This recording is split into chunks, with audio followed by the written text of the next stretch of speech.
Well, here we are again, another Sunday morning. We are reading White Magic by Alice A.A.B. We are on Rule 4. If you have a book, it's page 145. We're just going to touch on a couple of things that were gone over last week, and then we're going to move on to Rule 5. So the reason I want to go back through this is because this is really the whole process in a nutshell. And it may or may not look like it, but when the evolutionary process for mankind is here. So I'm on the bottom of 145 where it says we have touched upon two words of significance in the fourth rule, sound and light. And one paramount idea emerges. The soul is to be known as light, and the revealer, well, the spirit aspect will later be recognized as sound. So if you're going to look at it from an evolutionary state, light is less significant than sound. Okay.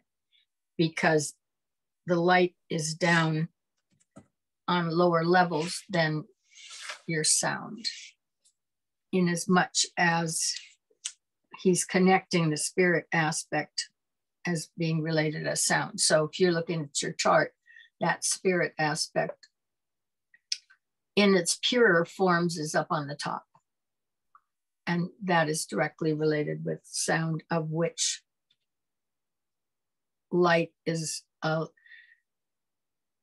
the manifestation of it on lower planes. Complete light and illumination is the right of the disciple who attains to the third initiation, whilst the true comprehension of the sound of the triple Om, the synthesizing factor, is manifestation appears only to the one who stands master of the three worlds. Because your third initiation occurs on the mental plane, but you do not have mastery of all of that at that moment in time.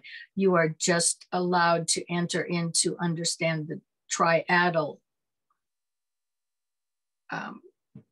triangle of the next three above it. So the synthesizing factor in manifestation appears only to one who stands master of the three worlds. So you need to be above it at that point in time. The word vibration must next engage our attention, but it may not be disassociated from the next word in sequence, meaning form. So now we are connecting vibration and form, of which we're running around with a form. So is a slug, by the way. And I used that for a purpose, because in here we'll talk a little bit more about that. Vibration, the effect of divine activity, is twofold. There is first the effect in which the vibration issuing from the realm of subjectivity in response to sound and light. So that's the inner world. Produces response in matter and therefore attracts or calls together the atoms out of which molecules, cells, organisms, and finally integrated form can be built. This affected the aspect of vibration is to be noted as a duality, which we know in consciousness we have to have both sides, spirit and matter, in order to create the consciousness. The form through which the medium of the five senses becomes aware of the vibratory aspect of all forms in the environment wherein itself is a functioning entity. So the form with the five senses is the functioning entity in an environment where there's forms, okay, of which again we are one. Later in time and space, that functioning form becomes increasingly aware of its own interior vibration. In other words, it starts to turn subjective. And by tracking back that vibration to its originating source becomes aware of the self, and later of the kingdom of the self. Humanity as a whole is aware of its environment, and through the information conveyed by the sense of sight, hearing, touch, taste, and smell, the phenomenal world, the outer garment of God, is known. And communication between the self and what we call the natural world is set up. And again, we're looking, you do not get anything in if it doesn't come through your senses. Okay. I mean, if you run into a brick wall, it's only, you know that because your senses have told you that there's this impact. Okay. In other words, we are so inundated with phenomena that we think something's going on all the time. Actually, it's the noise. They call it signal noise, and most of our world is noise. But it's not necessarily having any real input that the senses can process, other than just, babble, if you will. As the mind appropriates and synthesizes this knowledge, the dweller in the form passes through the following stages. And these are the stages that I wanted to talk about, because this is the process of becoming. It is the process that leads you through all of your initiatory activity. This is the process that takes you up that entire chart. And it's pretty basic. Vibration is registered and the environment has its effect upon the form. So if you talk about a slug and it moves until it touches something and it doesn't necessarily want to be there, it will back away. Okay, and that in itself is vibration registered, and the environment has its effect upon the form. So that's a very early stage of this process. This effect is noted but not understood. The man, under the slow, steady impact of this vibratory effect, slowly wakens to consciousness or awareness. The environment begins to interest man, and he regards it as desirable. Steadily, the attraction of the three worlds grows and holds the man in reiterated incarnation. The word reiterated is literally and more academically correct than the word repeated. Each of us is really a reiterated word sounding in time and space. So we never leave it. We might transition back and forth between being in form and not being in, and then retreating to the soul again, or being drawn back to the soul. But that is the reiteration of the word, and sounding in time and space. And so it's that entity that the soul has indicated it wants, it needs a reincarnation to learn more, to develop more, et cetera, round out its being or whatever its issues are. And so consequently, a form is built by two, I won't always say consenting adults here, but in other words, the form gets built. And then but the driver of all this and the essence of this is that soul now working with that form in terms of the reiterated word. And that's where when you have a sense of right and wrong, so on and so forth, it's evaluated by the entire history that you've had prior that is part of that soul. So in that regard, we come back and we are looking at, it's the same reiteration over and over in terms of the connection. So, you know, it's not a, in quotes, stranger. You're not born as a stranger every time. The inner part of you, the subjective part of you, is still there, just working and gathering more vibrations. You go back to Annie Besant, one of the first places where she says you're here to collect all the vibrations on a given plane.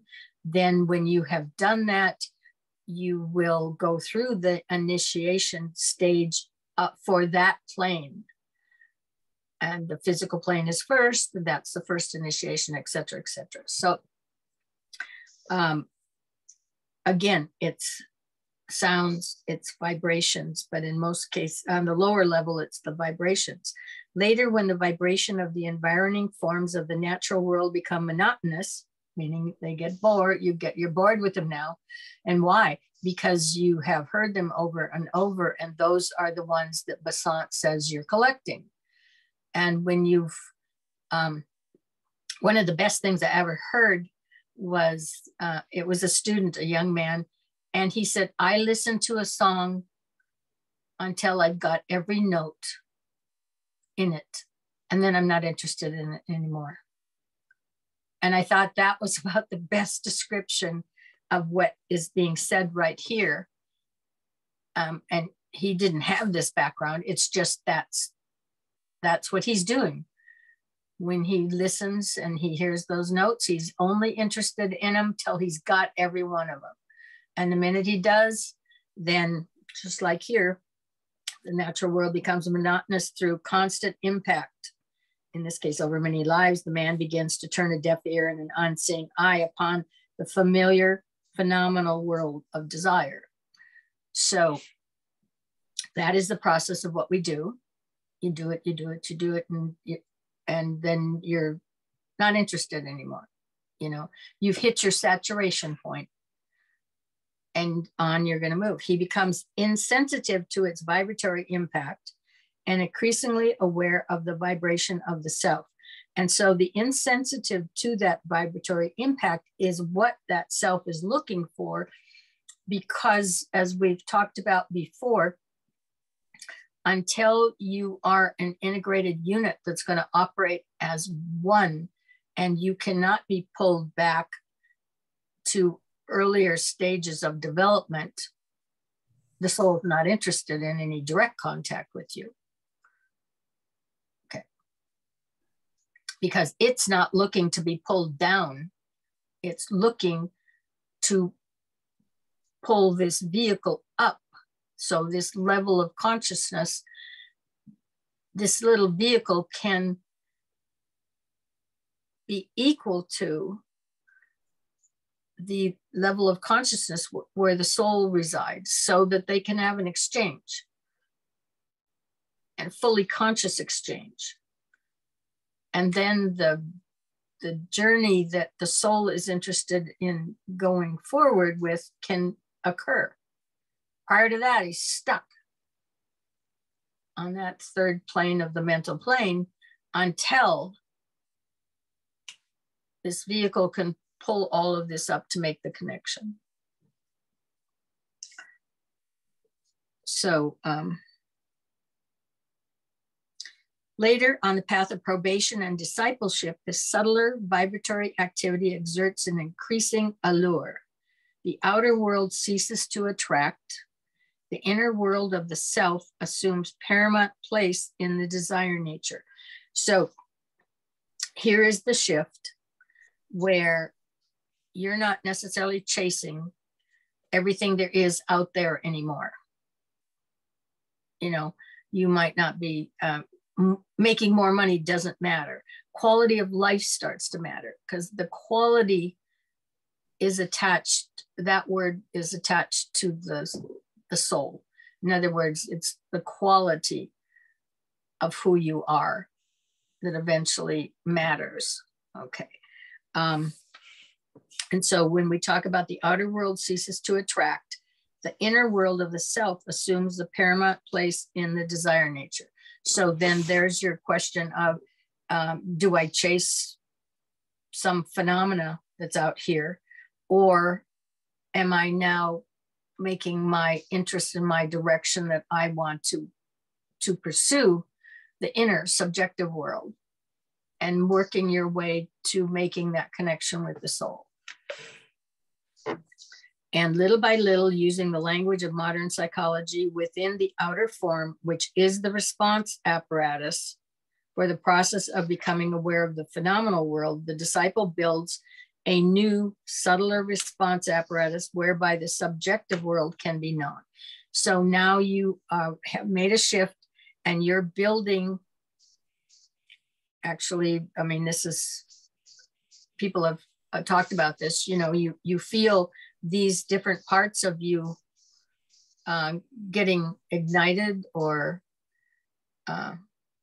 you know, lighting up, or like, and there's other material which talks to you more specifically about setting some brain cells active and you know, doing the chakras.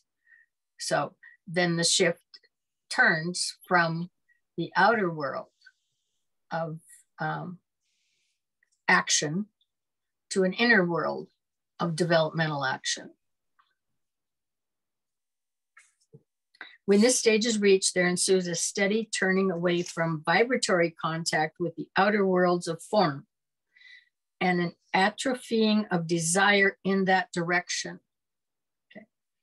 All seems arid and undesirable, and all fails to satisfy the ardent and aspiring soul. The difficult process of reorientation toward a new world, a new state of being, and a new condition of awareness is set up. And because the inner subtle apparatus is only in an embryonic condition, there is a devastating sense of loss.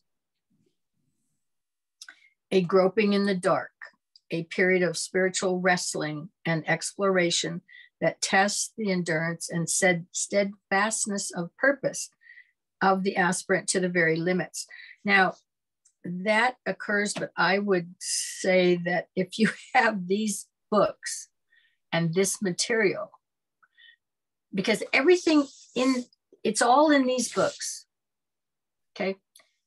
That whole journey is here. If you want that journey, you just keep reading these books, because it's written in here and it will get built in, and that occurrence will happen. So, so I'm not sure you have to go through as much of the dark night as others would if they don't, if they're just doing it blindly. It's a natural occurrence eventually, but by the same token, so is that process. So basically he's saying, look, you've got this outer world that's really well developed now to the form and the phenomena, and that's been going on for eons of time and necessary. But now we're going to go to an inner shift, and the body for that is not built. It has to be built. And in the process of building it, it probably looks pretty empty and non-functional, and wonder what's going on. And that's where he's saying there, when he's saying the new state of being and the new condition of awareness is set up. And because the inner subtle response apparatus is only in an embryonic condition, there's a devastating sense of loss, a groping in the dark, a period of spiritual wrestling and exploration that tests the endurance and steadfastness of purpose of the aspirant to very limits, because the aspirant is pretty basic when we use that term. So he's just turned around and is heading back, you know, so to speak. He's heading internally, but he's got not much to work with in terms of apparatus is going to give him feedback until it gets built. And so there's a lot of that stage. Certainly one of them is, did that really happen, or did I just imagine it? Okay, etc. So lots of phenomena happens in there, but you don't know whether you're just imagining it, because we do have imaginations, and we've practiced them earlier on stuff that can't happen, but we can imagine it. you know, and might like to have it happen, but we know it's not real. You know, it's just, in fact, it's very interesting. My grandkids, when they were 4, 5, 6, 7, somewhere in there, they would ask me, now, is that real? It would be something on the TV. In other words, is that a picture of real nature, or is that a fantasy? Because they were learning that they could be very close to each other now, but they wanted to discern the difference. Okay, and so that's kind of a poor example, because it's got more substance than I am talking about here, because this stuff starts going on and you're still battling with, you're very well anchored in the physical phenomenal world that you've been in, where everything's pretty tangible, and all of a sudden this stuff's not tangible anymore. It comes into your head, into your mind, and then you have to figure out whether it's real or not. And you have no basis for figuring that out at that point. There's no ability to judge on your own. And you sure can't go to anybody else, because, you know, unless there's somebody who's had similar experiences or something.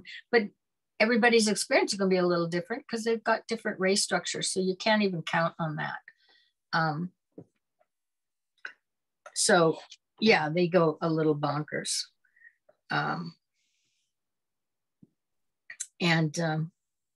Yeah, unless you've got somebody around. I know my daughter, I think she was 17 at that point. She was having a certain degree of awakening, and she realized, it's going to sound, this is how crazy it's going to sound. She realized that she was in her car, she was driving, and she knew she was not seeing through her eyes. She was seeing, but she was not seeing through her eyes.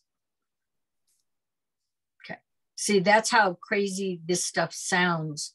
And everybody would say, oh, she's imagining it or whatever.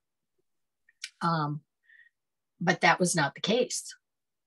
So unless you've got people around you, and I know she, my mentor at that point in time, because she interacted with her and they had conversations about it. Of course, we did indicate to her this was probably not the time to be driving. And she was not doing drugs. So it wasn't that, it was, but she has more advanced vision also in general. That's just part of her development. So anyway, but that's how crazy things sound. And anybody who you ask who isn't on this journey, you know, will shoot you down for sure, which might make it even more so like that dark night of the, I don't know that that's really the dark night of the soul, but there's probably different versions of that comes along at different stages. But, and this is the encouraging point to be remembered, all proceedeth under law, and naught can hinder now the work going forward. And that's pretty key. In other words, you've gotten into the channel, the tunnel, the slot, whatever you want to call it. You've gotten that far, is what he's saying at that point. And then it proceedeth under the law, and nothing can hinder the work from going forward, because you have at that point, which he's described here as having shifted, and the reorientation and the new state of being, this is on the page before, and the new condition of awareness is set up. The response apparatus isn't too strong yet, but having made the connection and the focus for the direction, is what he's saying here, is that at that point, then you have gotten to a point where all proceedeth under the law, and nothing can now stop the work from going forward. Note these words in Rule 4. There comes a stage when a man is verily and indeed founded on the rock. And though he may experience the alteration of light and shade, though the waves of the purifying water may roll over him and threaten to sweep him off his feet, and though he may feel himself deaf and dumb and blind, not can ultimately defeat the purpose of the soul. So they're really probably connecting then that link to that soul, which has finally gotten a grip that it's been wanting. All that is lacking is the developed spiritual body, which is equipped to respond to the vibration of the inner spiritual world. So now that's what gets built. And it's going to proceedeth under the law, and not can hinder it from going forward. And so it isn't so much of what you do or try to figure it out, because it isn't.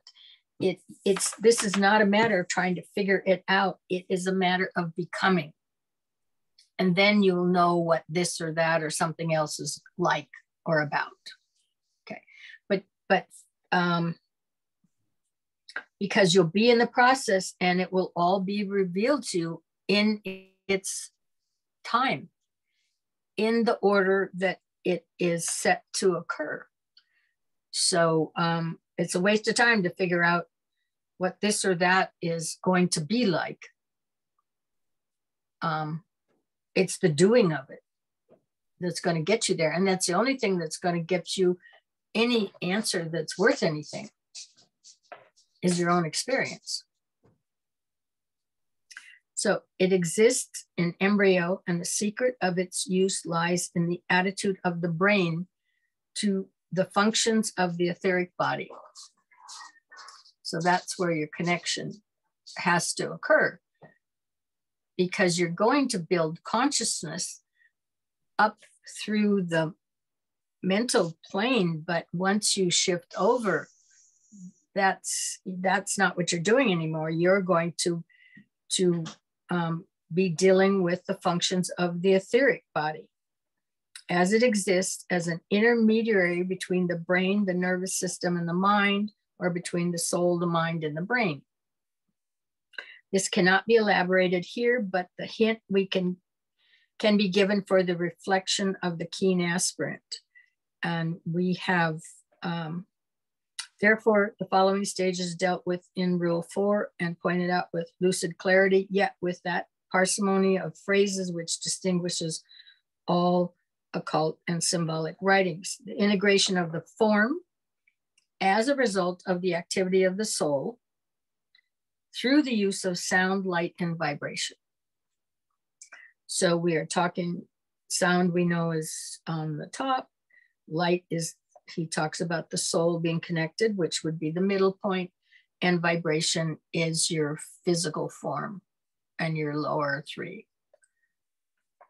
The development of a response apparatus for use in the phenomenal world, that's what you need to do. And it takes time. It like he said, it's going to proceed under the law. If you can make that initial connection, it is going to occur. A lot of it, once you have shifted, and he's indicating, I don't know where it was, maybe it's in the beginning of 5. None of this can be done until you hit the mental plane. So he's really talking about that third initiation, which is why masters consider that the first, is because that is when you made the connection for this journey to really be able to occur.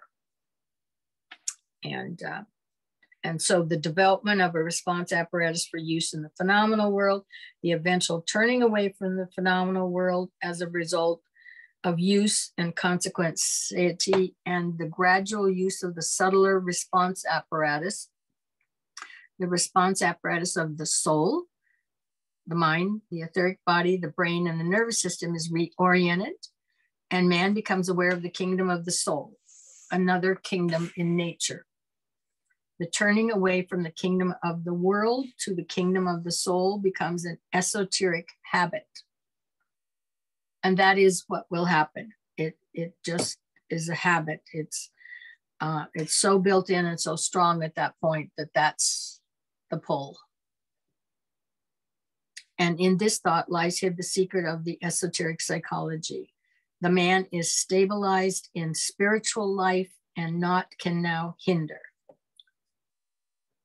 And that is the journey that these books are dealing with, and that is the process, and that is the order in which it needs to occur, and it's a description of what occurs, because you're just refocusing.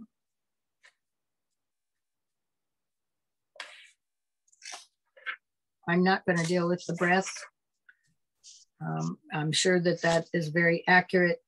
My only reservation on not doing it is at the time you are working on this and getting yourself to this point, becoming very effectual on sending your thought forms out there might not be exactly what you want, because you're going to get back whatever it is you think you want. So it depends on what level you are when you start creating this.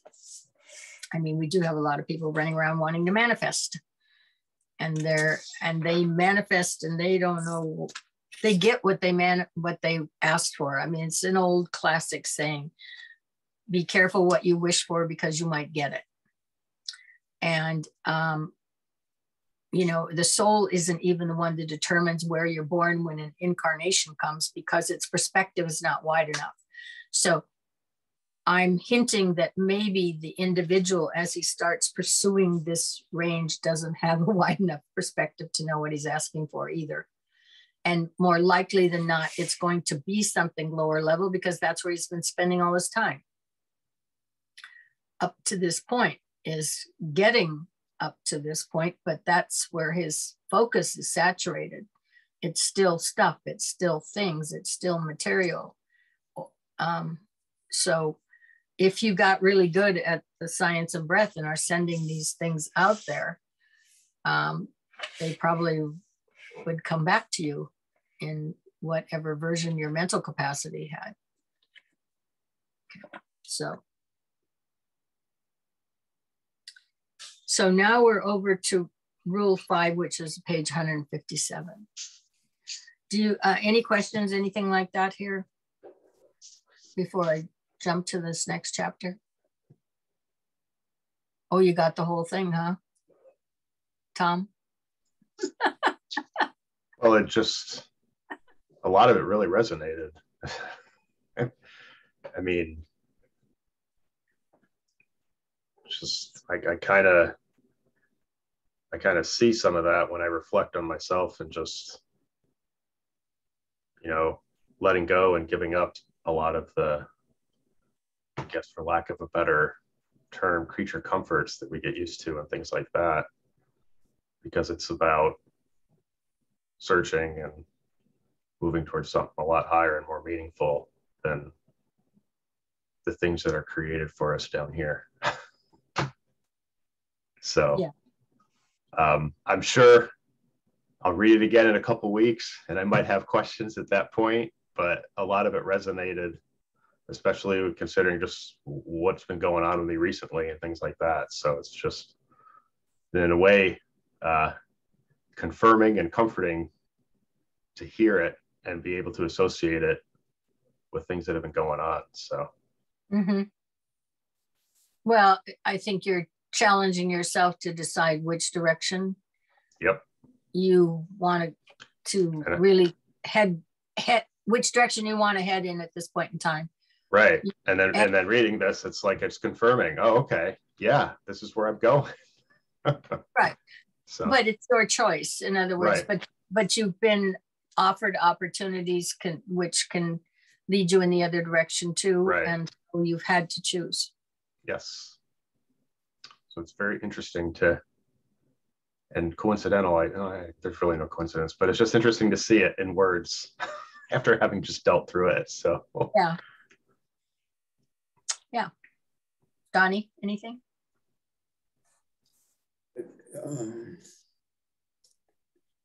It seems like this world is for the soul, for souls, not for these little personalities that we've got running around, and we just haven't gotten, we haven't realized it yet or something, you know, I don't know. Well, yeah, I mean, this has been the process though. You did have to have the physical intelligent activity, if you will, the production of the first solar system, which gave you the matter to work with. And now it's the union of spirit and matter was what creates the consciousness all the way up. And it's like having to do the work down on these lower levels to get the development of the consciousness literally up to the point where it's on that chart. We're going to talk about the chart, hitting up on that mental plane level 3. That's been a long, long journey, and it's been the work. And most people don't have a real awareness of their soul.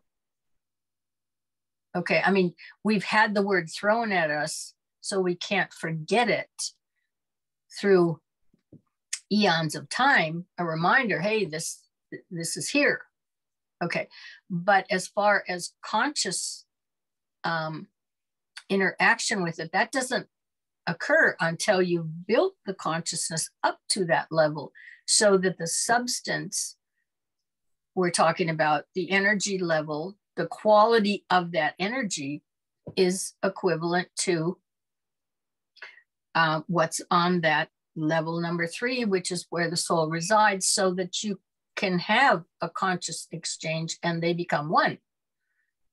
So you have full consciousness. It's like people will say, you know, I reached that level for a minute, but I couldn't bring it back. When I came back, I had to let it go. Okay, so they couldn't maintain full consciousness of that. That is the goal, is to get up to that level so that there can be continuing consciousness. And when that occurs, then jumping ahead a little bit, then the need to reincarnate does not occur. It's not a need anymore.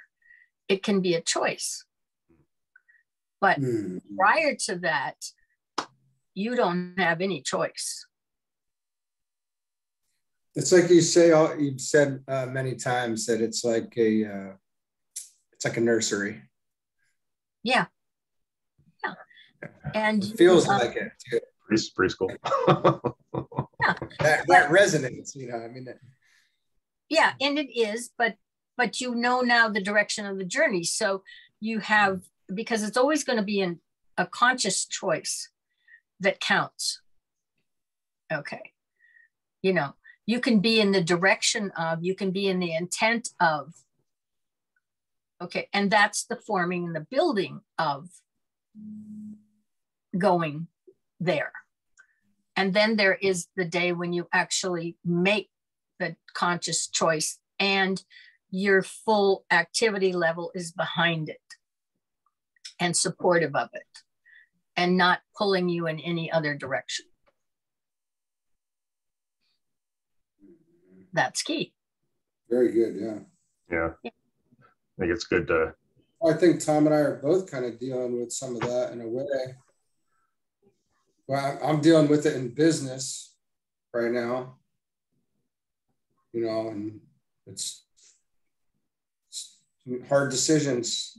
Yeah. Kind of look at it. You almost think in every aspect of life. Yeah. But it's good that we make that clarification, that we clarified that, because, you know, there's probably people that struggle with the concept. If the soul's sole intent is to go higher, why are we even bothering with all this down here? Well, it's because you have to have that union of spirit and matter to build out the consciousness that you need so that you can kind of get there. So it's almost like it's a proving grounds, right? Yeah, and on that chart 117, the little dotted line that goes up, you know, this is where we've built to so far. Mm-hmm. And then there's further to go. And even if you make that connection that he talks about, in fact, I'm wondering if this is where he indicates yeah, let me go through these first 3 points and then come back to this. We have been dealing with the process of creation as they concern the creator of a solar system or a planetary scheme. The ego, as it creates its body of manifestation. It should here be remembered that the entire human family has been brought into manifestation by a paralleling group of egos. Okay. And then man, as he creates those thought forms by which he expresses himself, through which he works, and by which he is surrounded. It should also be here borne in mind that this definite creative work is only possible to those who function on mental levels, the thinker of the world and the disciples of the masters. So we want to go back to talking about matter. Unprincipled matter is level 7 and level 6. Okay, that truly is where is the playground. You get the physical body and you get the emotional body. And that he'll talk about that. I mean, that is needed because it is the desire that you use that pulls all the rest of that up. That is the upper level of the astral plane, is the desire to go to the soul. You know, and that's the magnet that continues to pull you up as greater parts of you want to keep you where you are, because that is just natural. You know, that's not a nefarious activity. It is, you have substance, you've built a form, you have emotional nature, you've built it, and now there's a push to make them lesser important, and you're going to go up onto the mental realm, because the mental realm is the first realm where you've got principled matter, where, like I said, 2 and 2 is always 4. And so it has consistency, and it has substance and pattern that you can work with. That's not going to be, you know, like a mosh pit. And it principles, you've got something to hang on to here. Prior to that, you don't. You know, the astral plane, anything can be anything. And the physical, that change, yes, we have a planet, we have a solar system, but this planet certainly changes over eons of time. You know, so that's not permanent. Everest is not permanent forever, necessarily. Okay. There was a time probably when it wasn't, and there's a time now when it is, and who knows what this earth changes will go through over time. So the point is,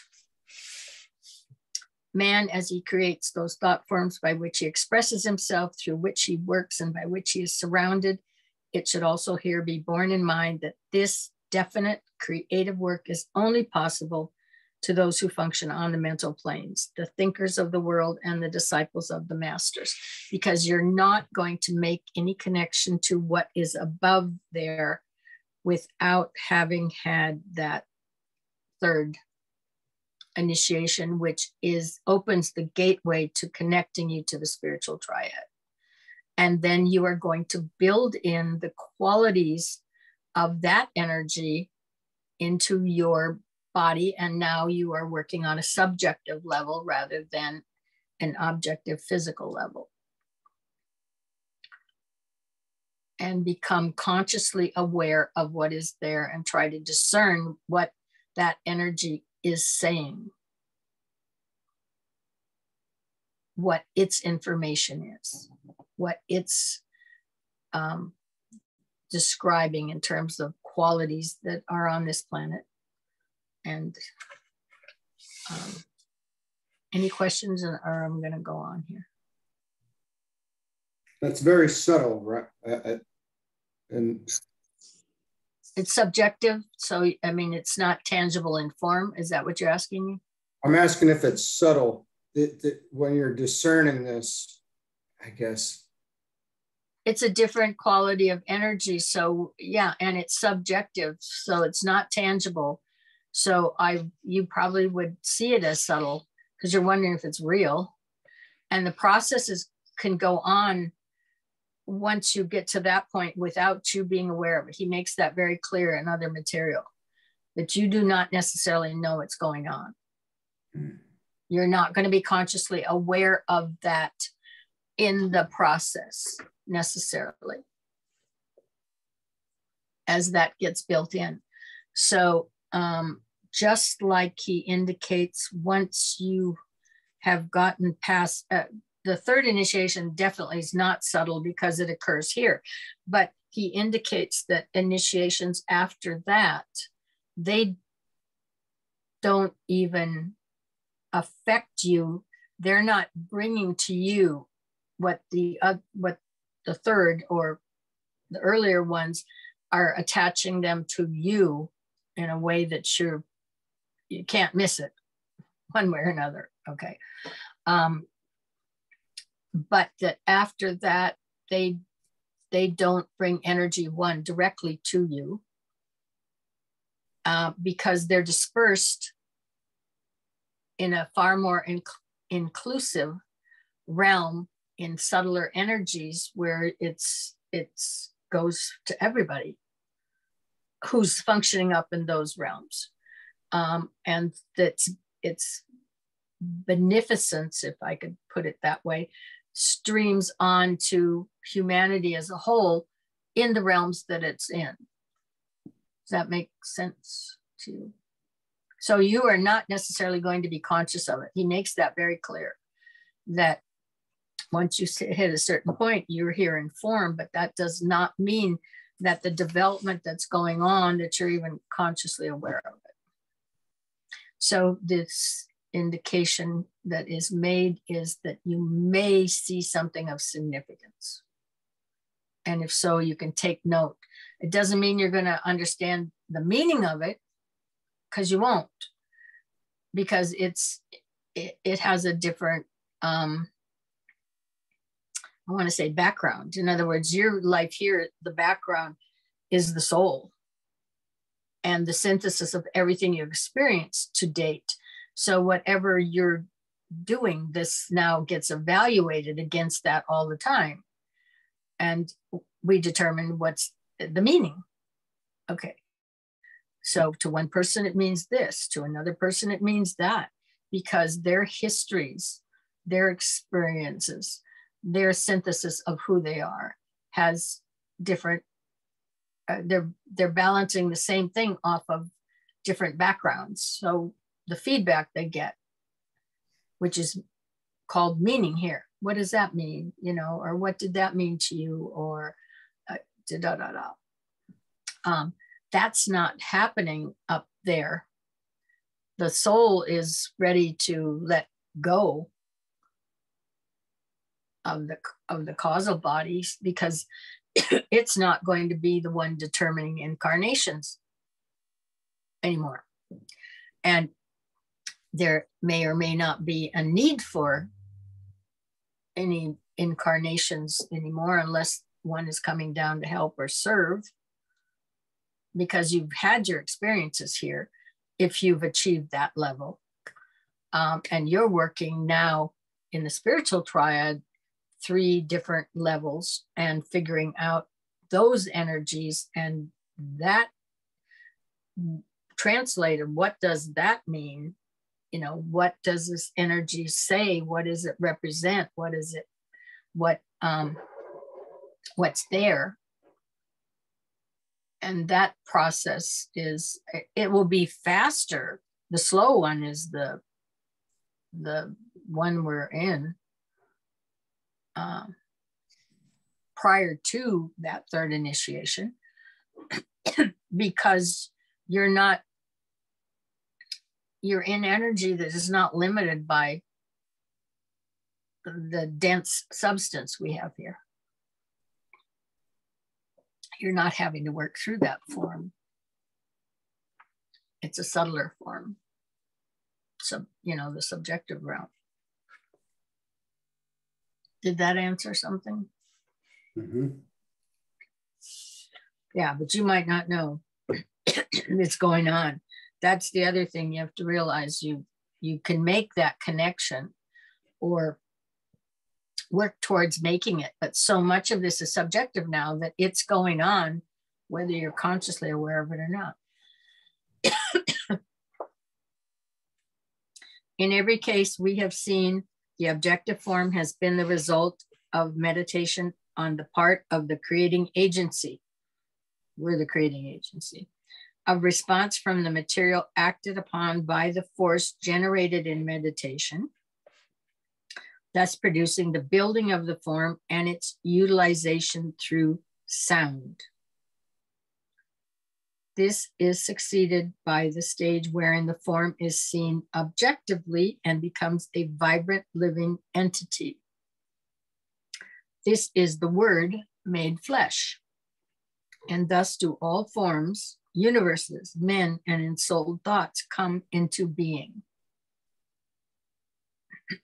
So that was the upper level, coming down into getting forms.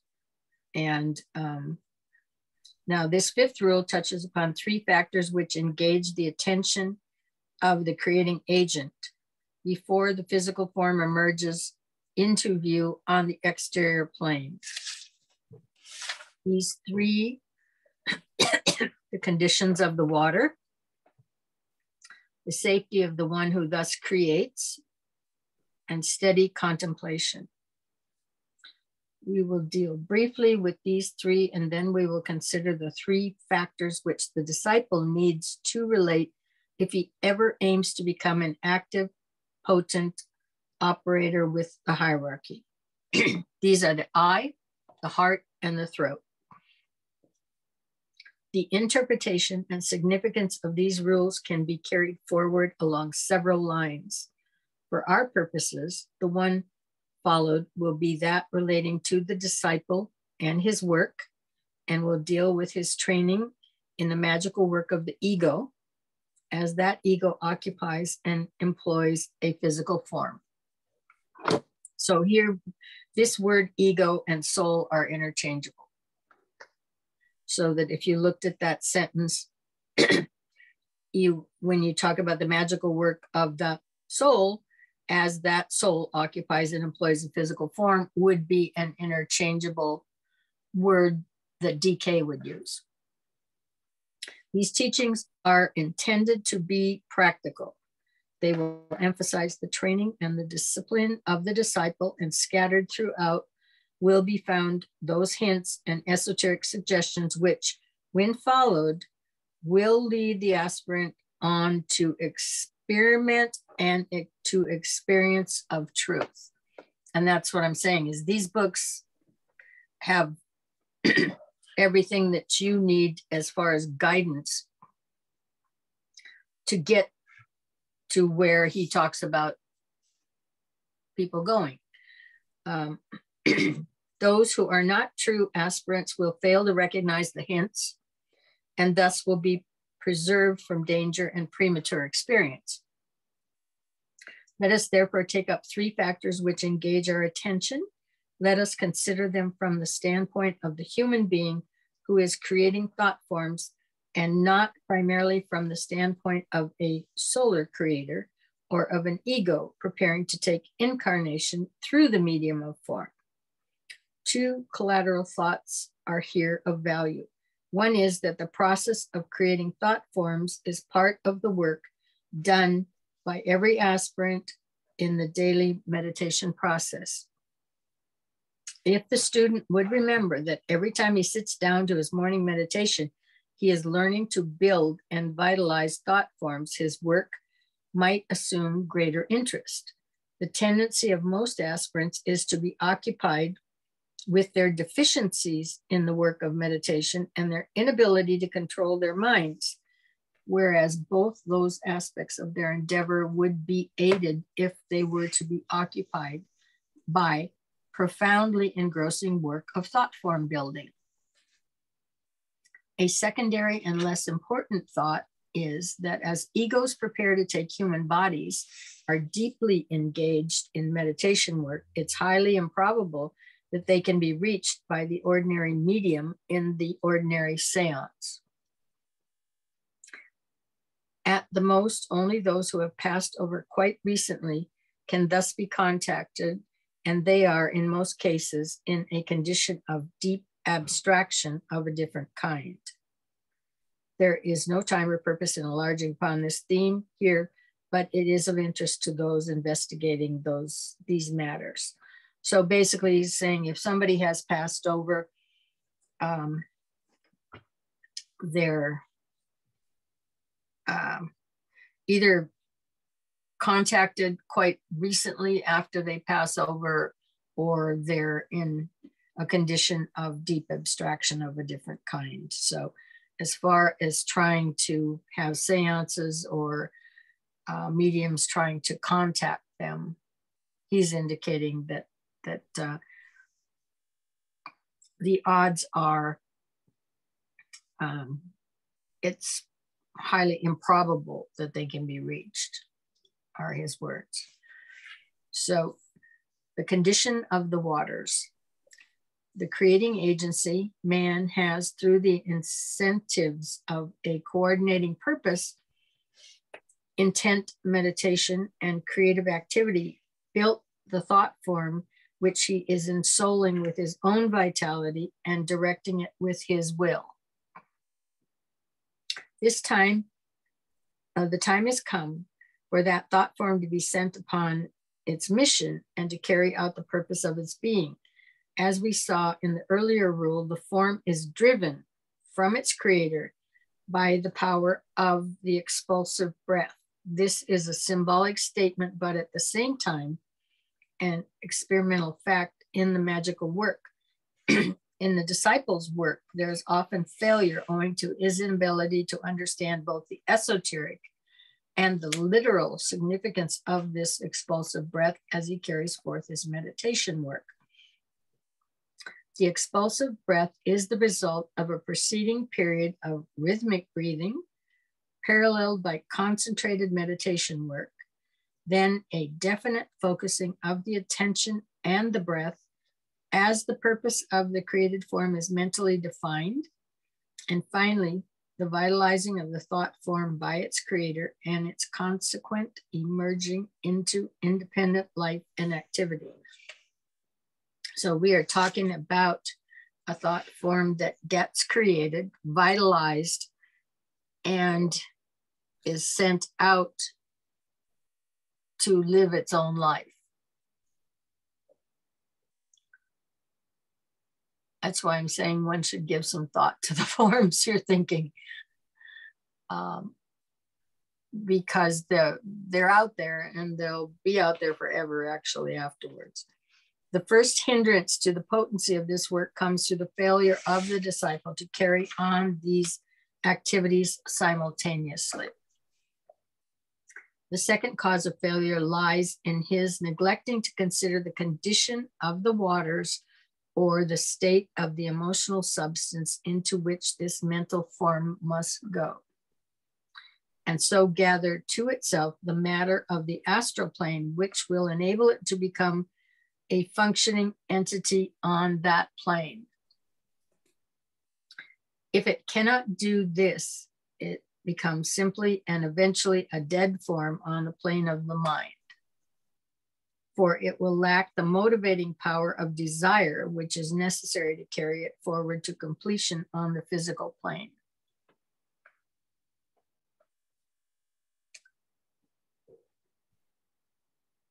It is interesting to remember this. If a thought form is sent forth into the emotional world to gather to itself a body of desire, the impelling force which produces all objectivity, a very substantial line, it is immersed in a condition of the waters, which can best be described as purely selfish. All that occurs is as follows: it is lost by being drawn into the astral body of the disciple, which is the focal point for all astral energy employed by the disciple. It is swept into a vortex of which the individual astral body is a center and loses its separate existence. The simile of the whirlpool is of value here. The thinker is like a man throwing a toy boat from the shore into a stream of water. If he throws it into a whirlpool, it is sucked in time into the central vortex and so disappears. Many forms thus constructed by an aspirant in his meditation work are lost and fail in their objective because of the chaotic and whirling state of the aspirant's emotional body. Thus, good intentions come to naught. Thus, good purpose and planned work for the master fail to materialize because as the thought form passes downward onto the plane of desire and emotion, it contacts only the seething waters of fear, suspicion, hatred, of vicious or purely physical desire. These being more potent than the little form, drown it, and it passes out of sight and out of existence, and a man becomes conscious of another abortive effort. Or again, the condition of the waters is not that of a self-engendered whirlpool, but is more allied to that of a pool stirred into a frothy and boiling surge through the activities of others. There are many disciples who have achieved a fair measure of self-control and of personal disinterestedness. They are not the victims of personality desires and aims and are comparatively free from the whirlpool of selfish tendencies, but their astral bodies are again and again swept into a state of agitation by the group for and in which they work. They are elated or depressed, satisfied or dissatisfied by the results they achieve or fail to achieve. This achievement or lack of achievement and the steadiness or disloyalties of their fellow servers produce agitation and emotional upset, and on this powerful reaction, their thought forms, constructed so diligently and prayerfully, come to naught. Their skill in action is lost because they are tied to the desired result, and so their labor produces nothing. There are many conditions of the water which each aspirant can for himself supply. There is one more, however, upon which I would like to touch. The emotional body of the disciple, which must be fed and nurtured the baby thought form in its mental nucleus, is necessarily part of the planetary emotional form and hence vibrates in unison with that form.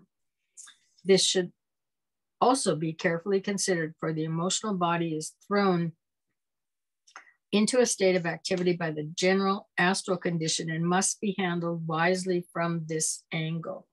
At this time, there are three qualities predominating in the planetary form: fear, expectancy, and climaxing desire for material possession.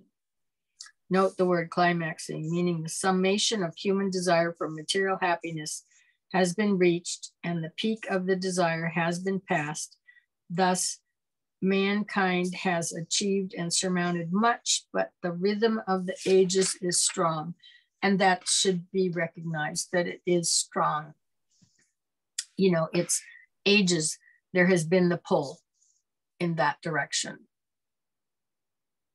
And actually probably a relatively, when you get back into, we're moving back into the physical, astral and physical, of very stationary, well-established. So there's a strength even just in that. These three qualities have to be grasped and discounted by the aspirant as he seeks to serve from mental levels. In the place of fear, he must substitute that peace which is the prerogative of those who live always in the light of the eternal. And when I think about that, I think about going back to some of those stories that were written in Cosmic Consciousness in the back that were personal stories, and how when they had the experience that they talk about, they don't have fear. And so in a sense, he must substitute that peace, which is the prerogative of those who live always in the light of the eternal. So I would assume, in a sense, they got a glimpse of that light of the eternal in their little epiphany, because it changed their life, and they were not fearful anymore because they understood everything was just the way it was supposed to be in the eternal here and now. And so in the place of questioning expectancy, he must substitute that placid yet active assurance of the ultimate objective, which comes from a vision of the plan and his contact with other disciples and later with the master. Desire for material possession must be superseded by aspiration for those possessions which are the joy of the soul, wisdom, love, and power to serve, peace, assurance, and right aspiration. These three words, when understood and experienced in the life of every day, will bring about the right conditions of the water, which will ensure the survival of every thought form rightly engendered in meditation by man functioning as a soul. And taking note, this will ensure the survival of every thought form rightly engendered in meditation by man functioning as a soul. And so now there we're talking about the quality of the thought forms that should be engendered and sent out into the world. That would be constructive. So now we're talking about the safety of the one who thus creates. It might be said here with emphasis, even if it is in a recognized truism, that people are frequently slain in the occult and therefore in more important sense by their own thought forms.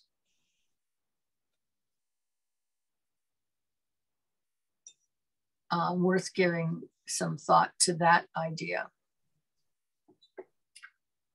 It might be said here with emphasis, even if it is a recognized truism, that people are frequently slain in the occult and therefore in the more important sense by their own thought forms. Thought creation through concentration and meditation is a potentially dangerous matter. This must never be forgotten. There are forms of thought unencumbered by much desire matter, which failing to pass downward, poison the man on the mental levels. This they do in two ways. By growing so potent on the mental plane that the man falls a victim to the thing he's created.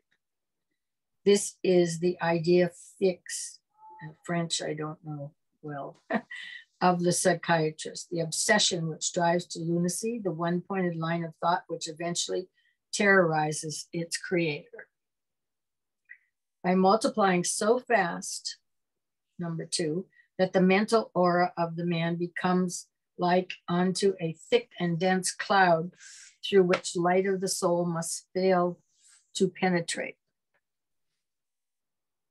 and through which the love of human beings, the lovely and the beautiful and the comforting activities of nature and of life in the three worlds equally fail to pierce. The man is smothered and is suffocated by his own thought forms and succumbs to the miasma which he himself has engendered. So, I think we've probably all seen people who kind of get stuck in their own idea and can't get out of it. Yeah. And that's a stage that mankind is capable of being involved. Or again, there are lines of thought which draw forth from the emotional body a reaction of a poisonous nature. A certain line of thought is followed by a human being in relation to his brethren. It breeds hate, jealousy, and envy, and works through into manifestation in such a manner that it produces those physical plane activities which cause the death of their creator. This may be literal, as in the case of murder, which is in many cases the result of a crystallized intent, or it may result in disease. Pure thought, right motive, loving desire are the true correctives of disease, and where the desire for these, which does animate many, is raised to constructive thinking, there will be a gradual elimination of disease. As yet, though many desire, few think. Let it never be forgotten that the great ones do not look for those who only desire and aspire. They look for those who blend with their desire the determination to learn to use their mental bodies and become creators, and who will work constructively towards those ends. Thus, it will be seen why, in all systems of true occult training, the emphasis is laid upon right thinking, loving desire, and pure, clean living. Only thus can the creative work be carried forward with safety, and only thus can the thought form pass downward into objectivity and be a constructive agent on the plane of human existence.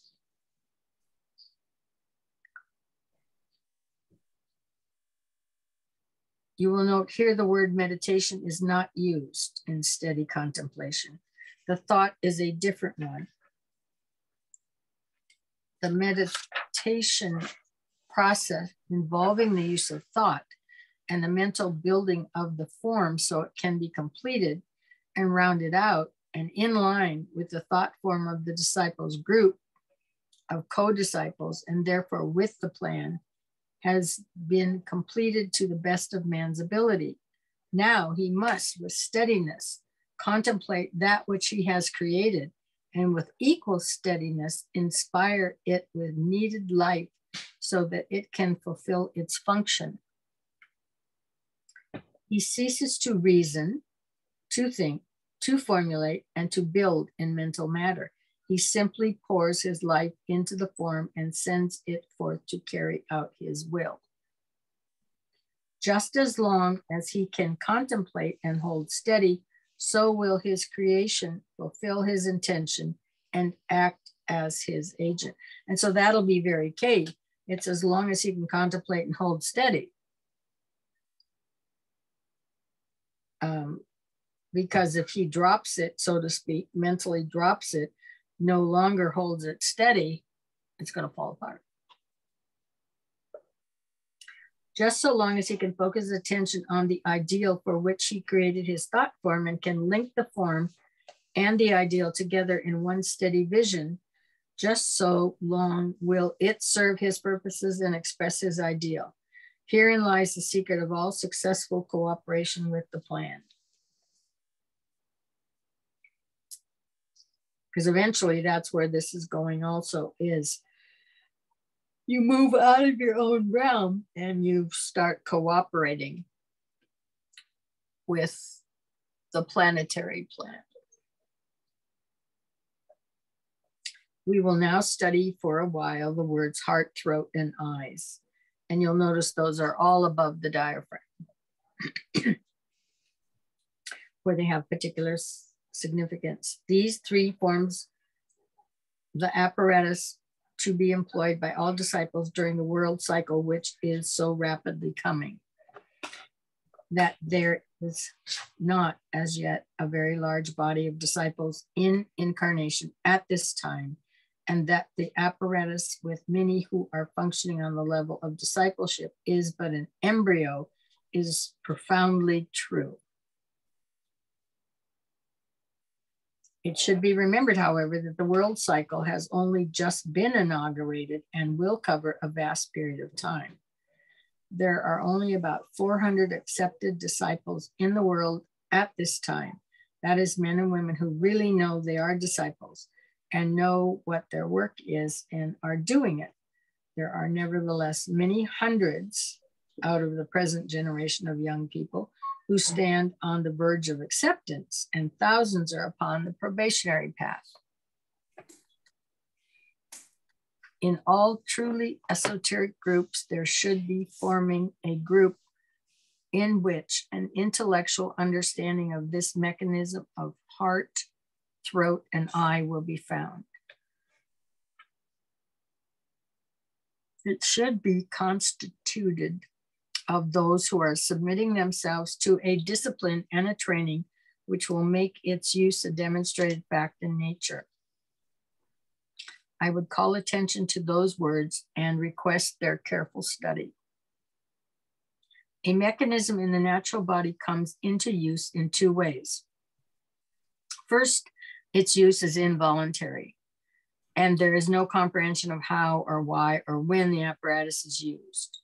An animal employs a mechanism analogous in many respects to that employed by man. He sees and hears and functions organically along similar lines to the human, but lacks the mental understanding and the linking of cause and effect, which are characteristic of the higher kingdom of nature. A similar state of affairs exists in the early stages of the path of discipleship and the final stages of the probationary path. The disciple becomes aware of capacities and powers which are not as yet intelligently under his control. He experiences flashes of insight and of knowledge which seem unaccountable and of no immediate value. Yeah, and take note of that, because those kinds of things will occur. And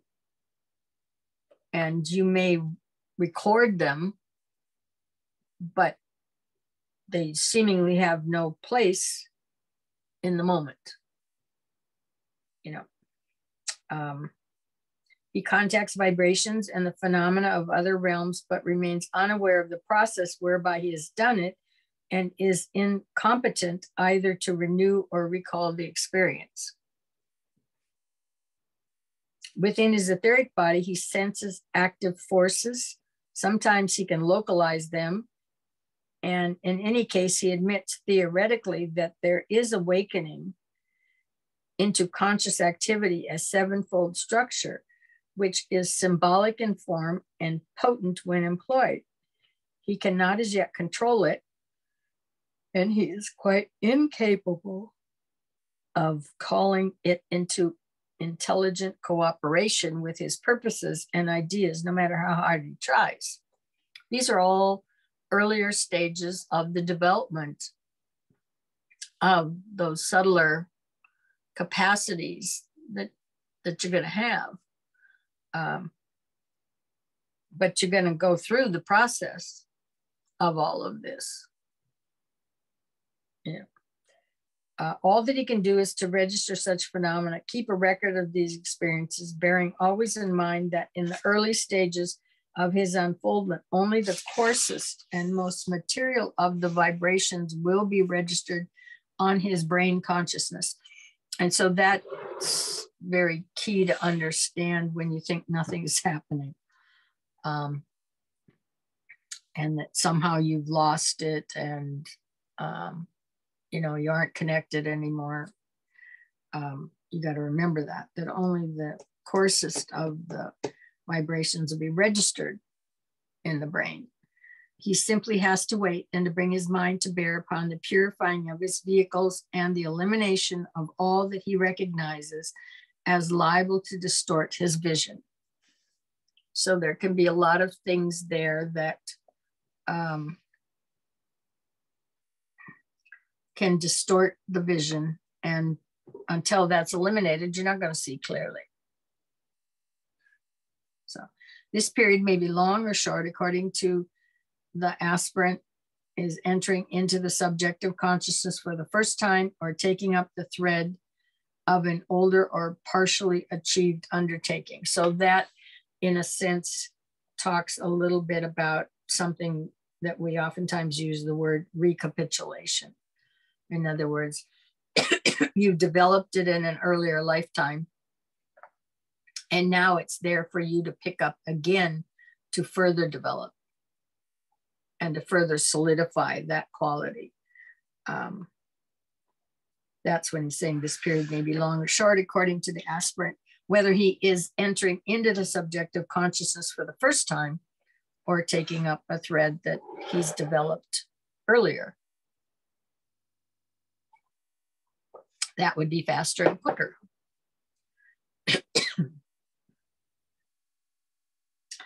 I would like here to make perfectly clear to all true and earnest aspirants that in the training to be given during the next few decades, the unfoldment of astral vision and hearing will be entirely ruled out.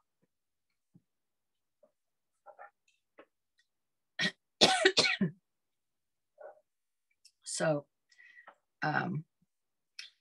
if it exists, and it will eventually have to be overcome, the true disciple has endeavored to center himself on the mental plane with the object in viewing of transferring his consciousness higher still into the wider and inclusive awareness of the soul.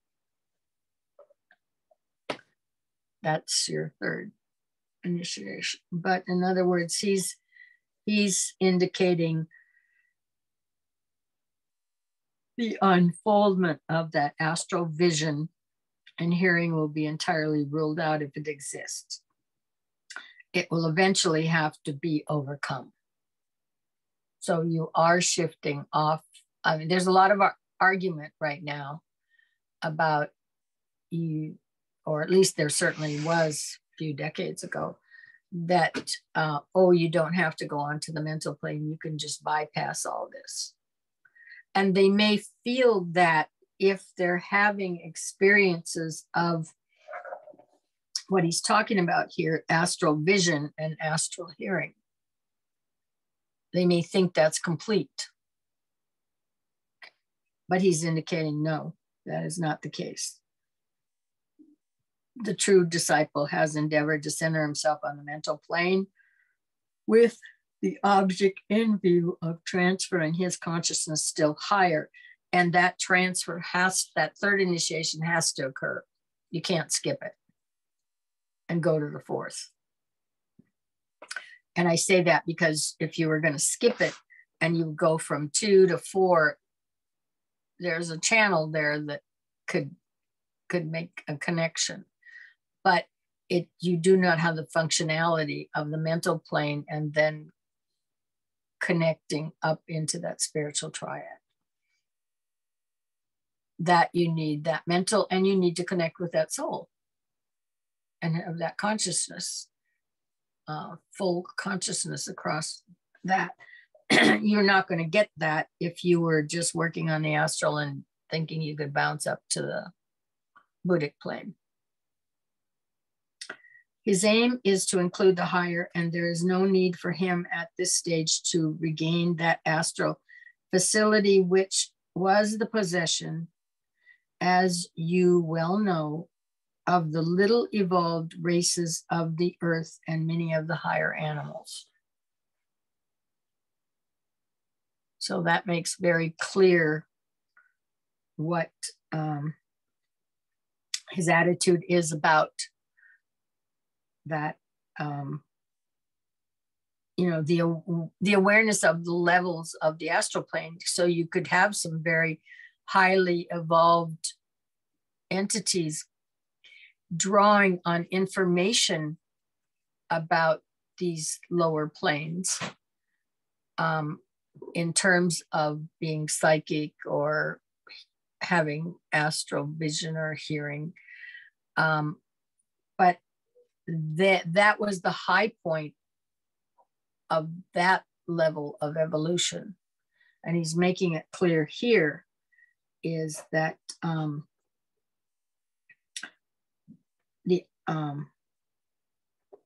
that the faculty, his aim is to include the higher, and no need for him at this stage to regain the astral facility, which was the possession of the little evolved races of the earth. Okay. This one is now we're starting to move on to the mental plane and considered to be more evolved in process, as I'm sure down the line, they will indicate you don't need, far down the line, you don't need to go back and have the mental function, because you will have been functioning on the Buddhic plane, which is the what is. It's just information as it is without deductive logic needed to determine it.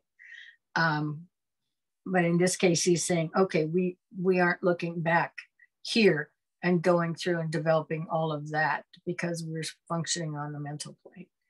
So later on, when adeptship has been reached, he can function on the astral plane should he so choose, but it should be remembered that the master works with the soul aspect of humanity and does not work with their astral bodies. This has oft been forgotten by teachers both East and West. In working with souls, the true technique of evolution is carried forward, for it is the soul within the forms in every kingdom in nature which is responsible for the developing work of and within the form. So that's why the soul indicates there needs to be another incarnation, because that's who's working with us little guys down here.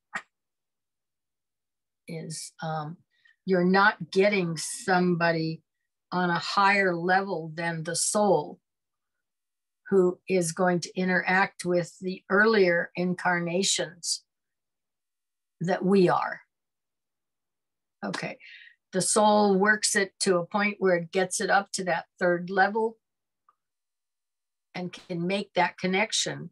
And then the link can be made to connecting with that triad, which then is the level where the masters function.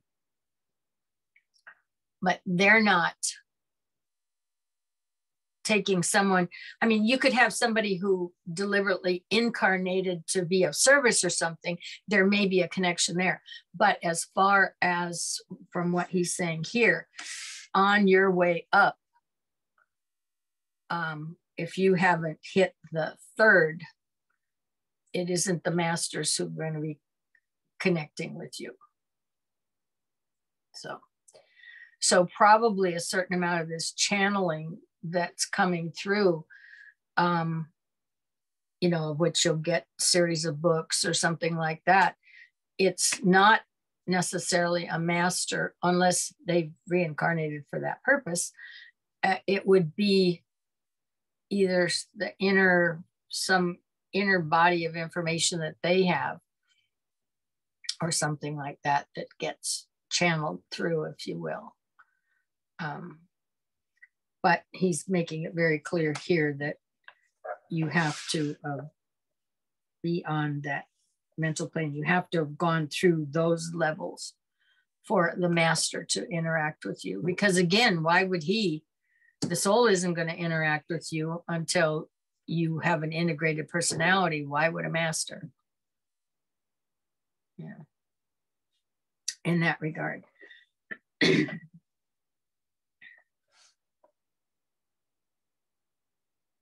In working with souls, the true technique of evolution is carried forward, for it is the soul within the forms in every kingdom in nature which is responsible for the developing work of and within the form.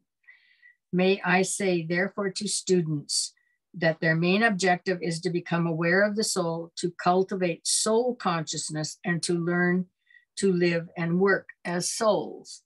Until this time, as their use of their apparatus becomes voluntary, they would be well advised to train their minds, study the laws governing manifestation, and learn to include all that which we now cover by the word higher, a misnomer, but it must suffice. Secondly, when the use of the subjective instrument becomes voluntary, and a man knows how it should be employed, when he is using it and can discontinue to use or resume it at will, then his whole status changes and his usefulness increases. Through the use of the mind, humanity has become aware of the purposes and employment of the physical apparatus.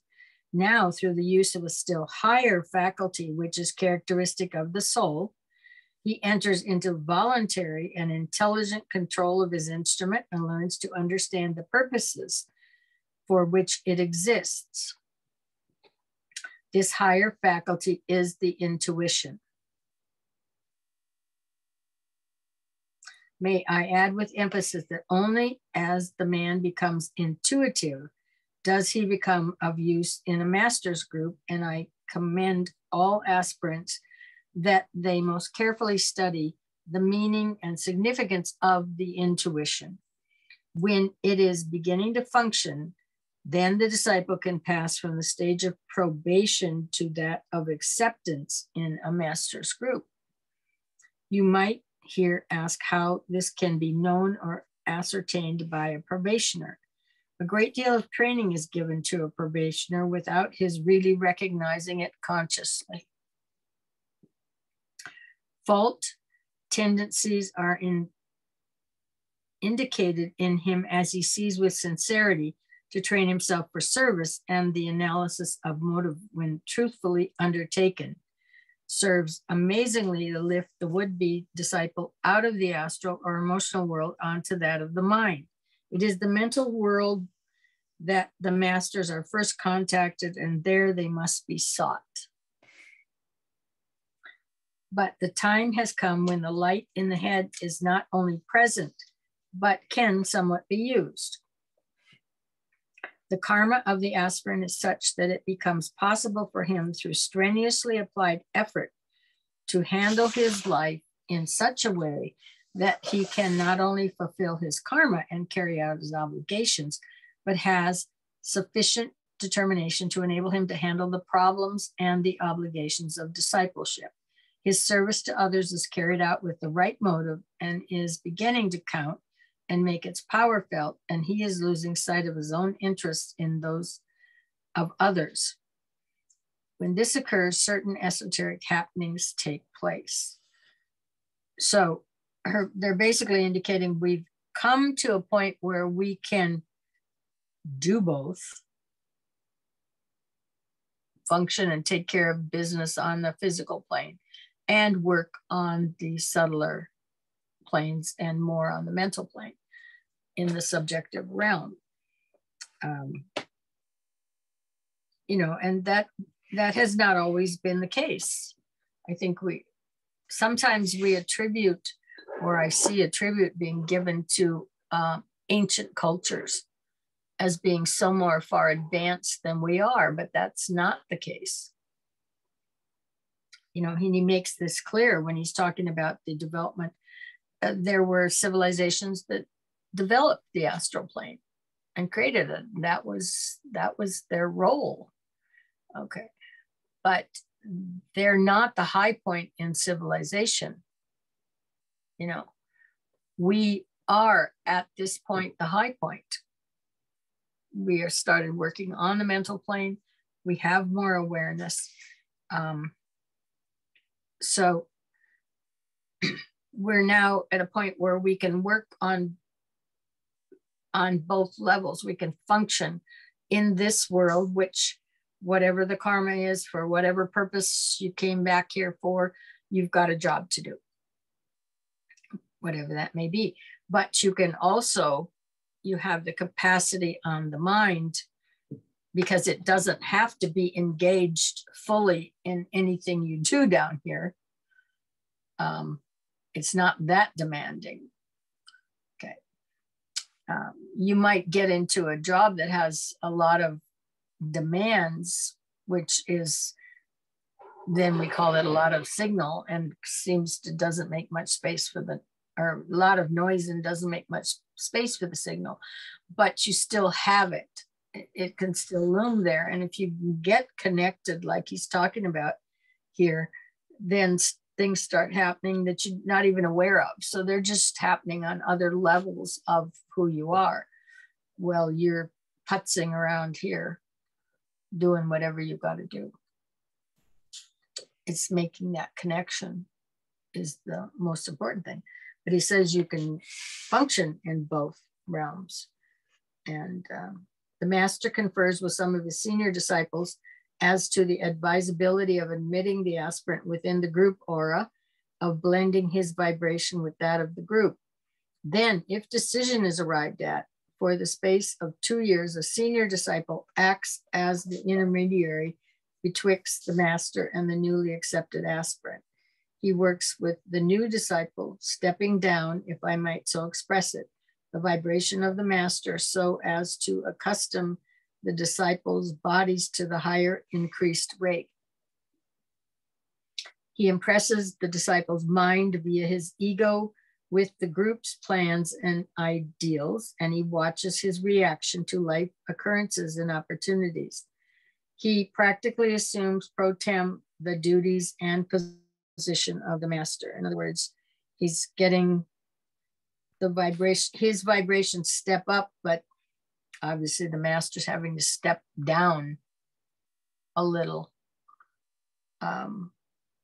That higher awareness has to be stepped down so you can absorb it and hopefully translate it effectively. At this time, the aspirant remains in ignorance of what has happened and is unaware of his subjective contacts. So again, take note.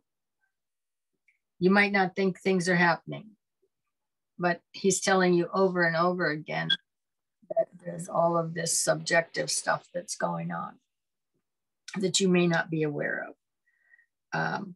But he, however, will recognize in himself 3 things. There's an increased mental activity. This at first will give him much trouble, and he will feel as if he were losing in mind control instead of gaining it. But this is only a temporary condition, and gradually he will assume command. Now, increased responsiveness to ideas and increased capacity to vision the plan of the hierarchy. This will make him, in the early stages, fanatical to a degree. He will be continually swept off his feet with new ideals, new isms, new modes of living, new dreams for race betterment. He will take up one cult after another as they seem to make possible the coming of the millennium. After a time, he regains his poise, assumes control of his life. He works at his own job and carries forward his contribution to the activity of the whole to the best of his ability.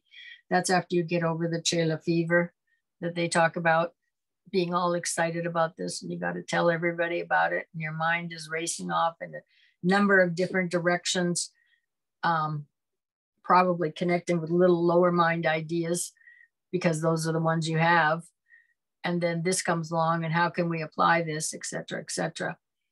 And then you settle in with it. So, increased psychic sensitivity. This is both an indication of growth and at the same time a test.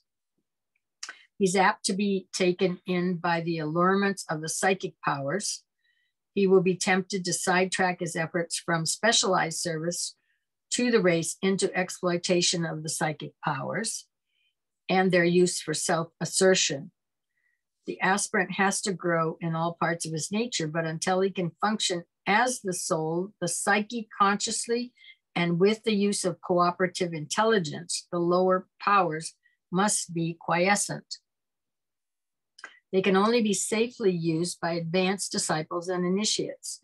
They are weapons and instruments of service to be used by them, used in the 3 worlds by those who are still tied by the law of rebirth to those worlds. Those who have passed through the great liberation and have occultly crossed the bridge have no need to employ the powers inherent in the lower sheaths. Yeah, because they don't need to take on a form. They can use the infallible knowledge of the intuition and the illumination of the principle of light. So that's where they're going to get their information. There's much apprehension in people's minds as to how a master lets an accepted disciple become aware that he is accepted. An impression is abroad that he is told so, and that an interview is accorded wherein the master accepts him and starts him to work. Such is not the case. The occult law holds good in discipleship as initiation, and the man goes forward blindly. He hopes, but he does not know. He expects that it may be so, but no tangible assurance is given. From a study of himself, perhaps he has reached the status of accepted disciple.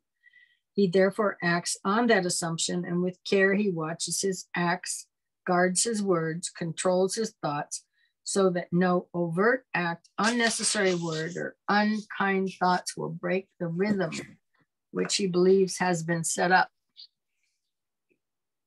He proceeds with his work, but intensifies his meditation. He searches his motives. He seeks to equip his mental body. He sets before himself the ideal of service and seeks ever to serve. And then, when he is so engrossed in the work on hand that he has forgotten himself, suddenly one day he sees one who has for so long seen him. This may come in two ways: in full waking consciousness, or by the registering of the interview on the physical brain as it has been participated in during hours of sleep. But accompanying this recognition of the event by the disciple will come certain other recognitions. The event is recognized as fact past all controversy. No doubt remains in the disciple's mind. There is recognition and inhibition on the disciple's part to mention the happening to anyone. Months or years may slip away before the disciple will mention it, and then only to those who are recognized as disciples or some fellow work under the same group influence, whose right it is to know and whose right is sanctioned by the master of the group. Certain factors governing the master's relation to the disciple are gradually recognized and being increasingly to govern the disciple's life. He recognizes that his points of contact with his master are governed by group emergency and need, and deal with his group service. It gradually dawns on him that his master is only interested in him insofar as his ego can be used in service. Okay. I think this was something that the Theosophical Society lost that focus, and was part of the destruction of the unification between this work and that work. He begins to realize that his master works with his soul, and that it is his ego, therefore, which is in rapport with the master and not the personal self. His problem, therefore, becomes increasingly clear, and this is the problem of all disciples, is to keep the channel of communication between the soul and the brain via the mind, so that when the master seeks to communicate, he can do so at once and easily. Sometimes a master has to wait weeks before he can get his disciple's ear, for the channel upward is closed and the soul is not in rapport with the brain. This is especially true of the early stages of discipleship. So, and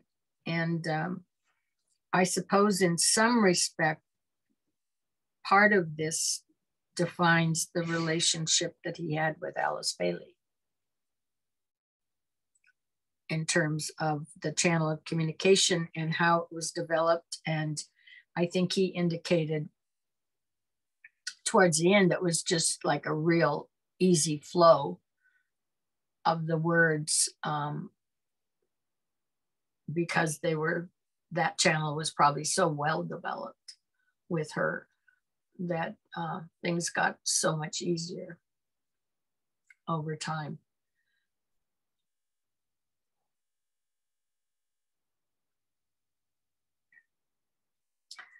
He finds, after he's waited for these weeks, and that's number A, this is number B. He finds that it is he who shuts the door in the majority of cases through lower psychism, physical disability, lack of mind control, and he therefore discovers that he has to work constantly and ceaselessly with his lower self. He finds that one of the first things he has to do is to learn to discriminate. between his own soul's vibrations, the vibration of the group of disciples with which he is associated, and the vibration of the master. All three are different, and it is easy to confuse them, especially at first. It is a safe rule for aspirants to assume when they contact a high vibration and stimulus that it is their own soul contacting them. The master in the heart, and not run off with the idea that the master is endeavoring to reach them. And that's why I'm saying some of these people who channel this person or that person or whatever are very well in that particular arena right there, where they it's their own soul contacting them and communicating with them. And but they do not identify it that way. They identify it as a separate entity.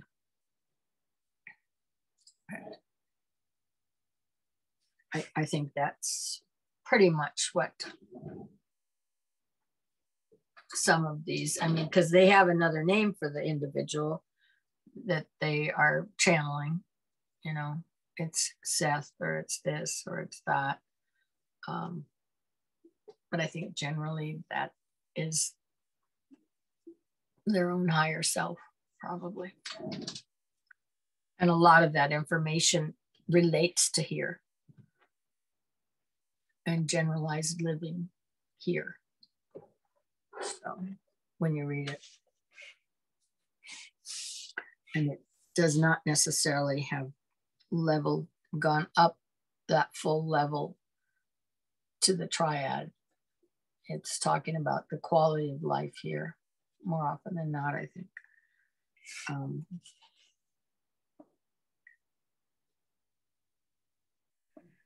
He also finds that it is not the habit of masters to flatter or to make promises to their disciples. Okay.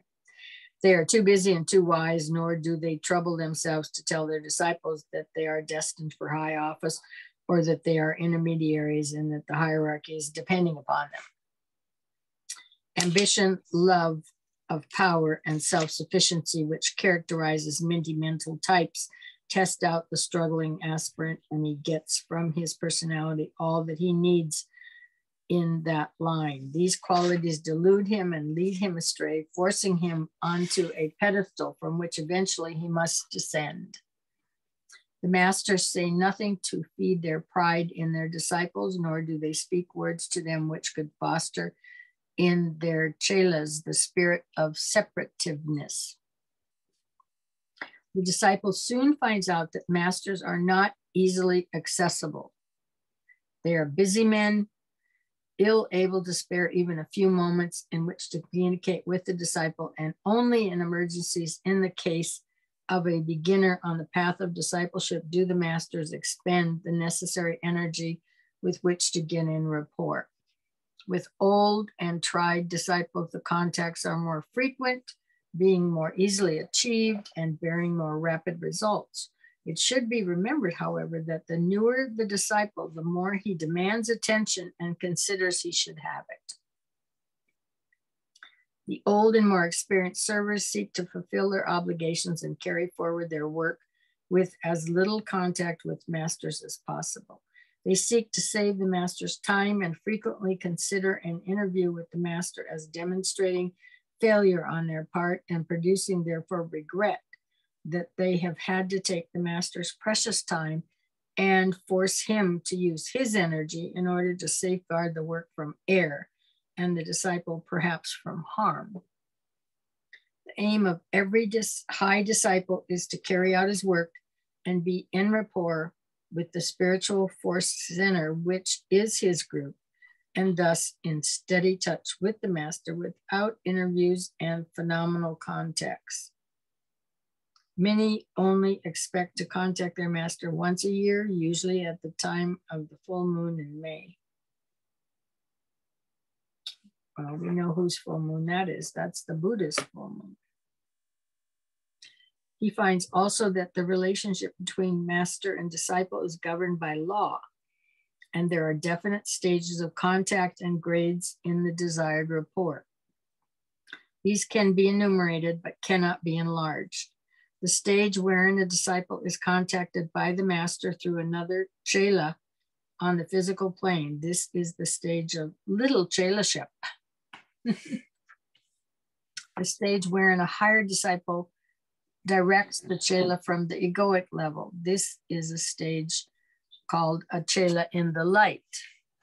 The stage wherein, according to necessity, the master contacts the chela through a vivid dream experience, a symbolic teaching, a using of a thought form of the master, a contact in meditation, and a definite remembered interview in the master's ashram.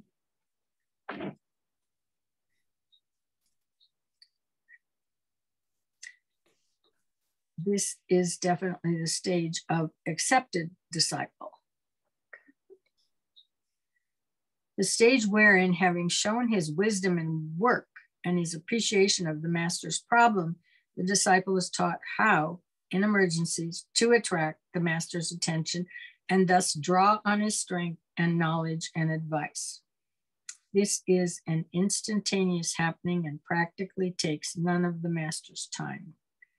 This stage has the peculiar name of a chela on the thread or the sutratma.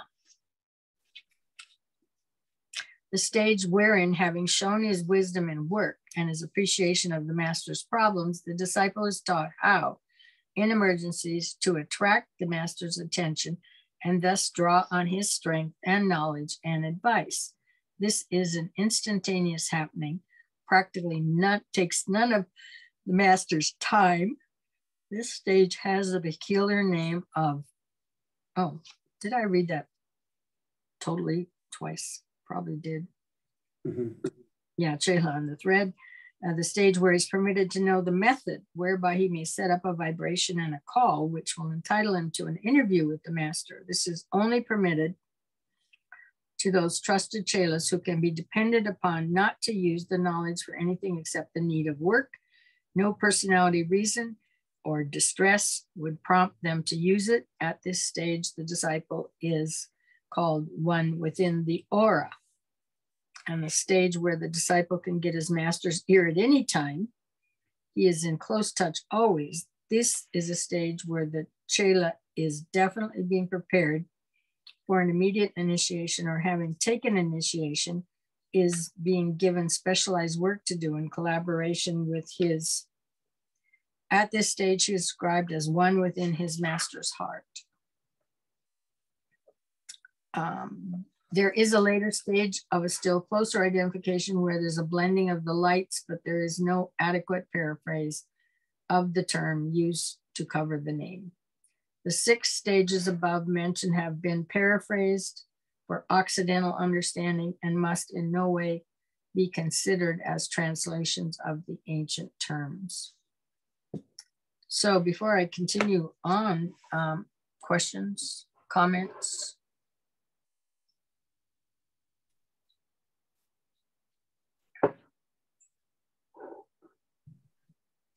Silent? Mm-hmm. I would imagine, considering there have to have been more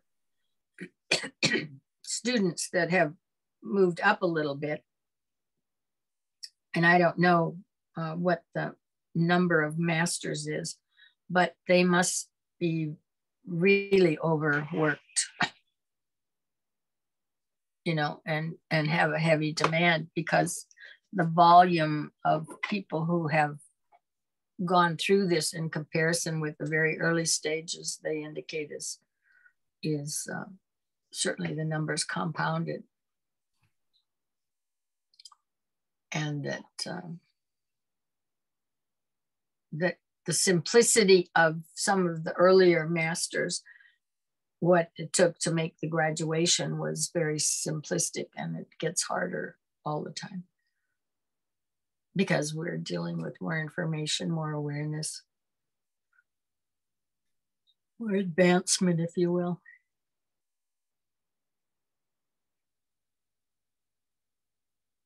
but having had this material laid out, again, one doesn't have to look far to get the answers you need and the process with this material. Yeah. It's a real, I mean, it's a full education by the time you go through all of his books. Not much more you can ask for. I thought I heard somewhere in there, it just kind of struck me as interesting. I can't find it now, but it was probably a few pages back, where is it the aspirant or the disciple? They're not really sure where they are in the stage, but they think they're somewhere. So they kind of start cleaning up their act, thinking that they're there, and that kind of progresses them forward because I just found that kind of interesting. Right. Anybody you know? Probably a little bit of myself. Yeah, so I mean, in a sense, you've gotten a positive affirmation within yourself, at least, that drives yourself to clean up your act even more, or however you want to put it. Yeah. So.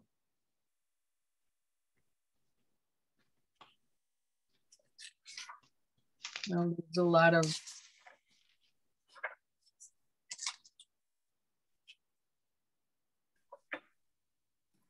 of information here. This is a very long rule. There's no way we're getting through this one. Goes to page 219.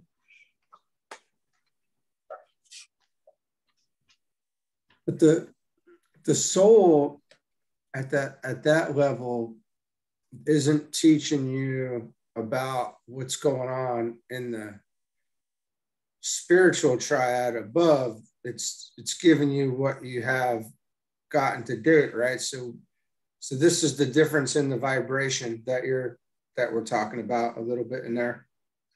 Well, if I understand that correctly. Yeah, I'm sorry. I don't really have good words for that. No, but in other words, early on, the soul is just wanting recognition, for starters. And we can be talking about eons of time, because he indicates somewhere in all of this material that in the earlier stages, I mean, the soul never looks in this direction. It indicates it needs the incarnations, but it pays no attention to them because there's so much work that needs to be done before it can even gain any attention from the soul that would be warranted. So I mean, it never turns its direction in this direction. It's looking upward was the indication of what I read. And so, I mean, you go for long eons, probably, if you think back to the beginning of where this relationship and the incarnating relationship is, for start, to begin with. So there's eons of time there when it has no interest.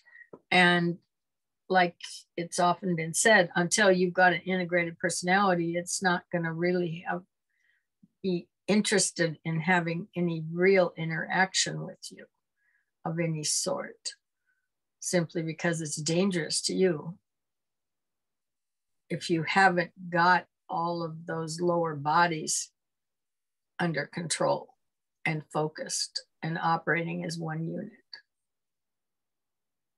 Because the energy that you might get from the soul itself would only strengthen the uncoordination. And then you'd be working a few more lifetimes to undo that, to get back to a coordinated unit again. or to get one in the first place, because you wouldn't have had one. So it doesn't even want to throw a charge into you or make that connection early on. Is that what you're asking? Yeah, I was really thinking about the recognizing the differences of the vibrations, you know, and a lot there. Who's recognizing the differences? Um, You down here or the soul up there? so it was on one side. He finds that one of the first things he has to do is to learn to discriminate between his own soul's vibration, the vibration of the group of disciples with whom he is associated, and the vibration of the master. Right. Yeah, so that means the you that's down here, right, is the one that needs to figure out where this is coming from, because initially any attitude that would be higher than his normal thinking, he could attribute to any advanced being. And that's been, I think a lot of that's been burned out with this work, but it was very apparent and still relatively fresh when he wrote these books of what happened with the Theosophical Society, because they were, the master says this and the master says that, and probably the I Am Society was like that, and the great majority of them, because this is all egocentric. And he mentions that pretty in good detail in Esoteric Psychology, actually. Yeah. He also mentions the Rosicrucians doing the same thing. Yeah, so unless you're, well, until you're past that, in a sense, I guess, is what I would say, because it will be the natural direction to go, because you're looking for the pull. There's got to be a pull from the soul. In other words, there's the desire to go up. There's a desire to have a recognition, but we've got a lot of layers of brain that will feed us a lot of information that is not necessarily accurate. You know, we have a wide imagination, which can be fed very easily. Okay, so yeah, and so there's all kinds of that was really prevalent around Blavatsky and that whole time period, which was what, the turn of the century and coming into this century. So, and there was so much phenomena, and I mean, she got a lot of attention, but a lot of it's because she pulled some real phenomenalistic events, you know, and stuff, and her comments even were way out of the norm, and so there was really, a lot of people to woo and wonder, you know, and stuff like that. So the head goes, the imagination grows, and then her concept of the masters came out at that time, and talking about them, because there hadn't really been a lot of information directed to the West at that time. And so she was applying it in the West, and then the society itself, because I think they got, you know, they truly were the ones, the master says this and the master says that. I didn't run into those people in my lifetime with groups that I was involved with, because I was doing the Bela material and they already were breeding that out. I know that the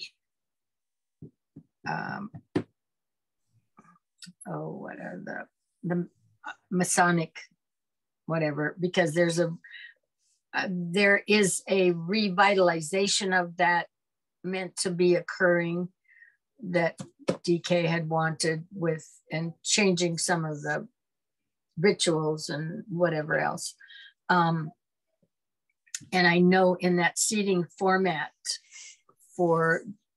because I think once or twice a year, people who are not the members can come and observe or whatever, and sit through one. So there were always chairs, empty chairs there for the masters. Okay. But that was, that's about as far, I think, as that stuff goes now. You know, it's not a master's worship. They're not, respect, yes. Appreciation, yes, but not this worshiping them and adulation and so on and so forth. And I've never heard anybody in my world of dealing with this, which has been 50 years, the master says this or he says that. But I think that was very prevalent in the Theosophical Society and the other groups who popped up during that period of time. So is that part of what you were talking about? Yeah, no, that makes sense.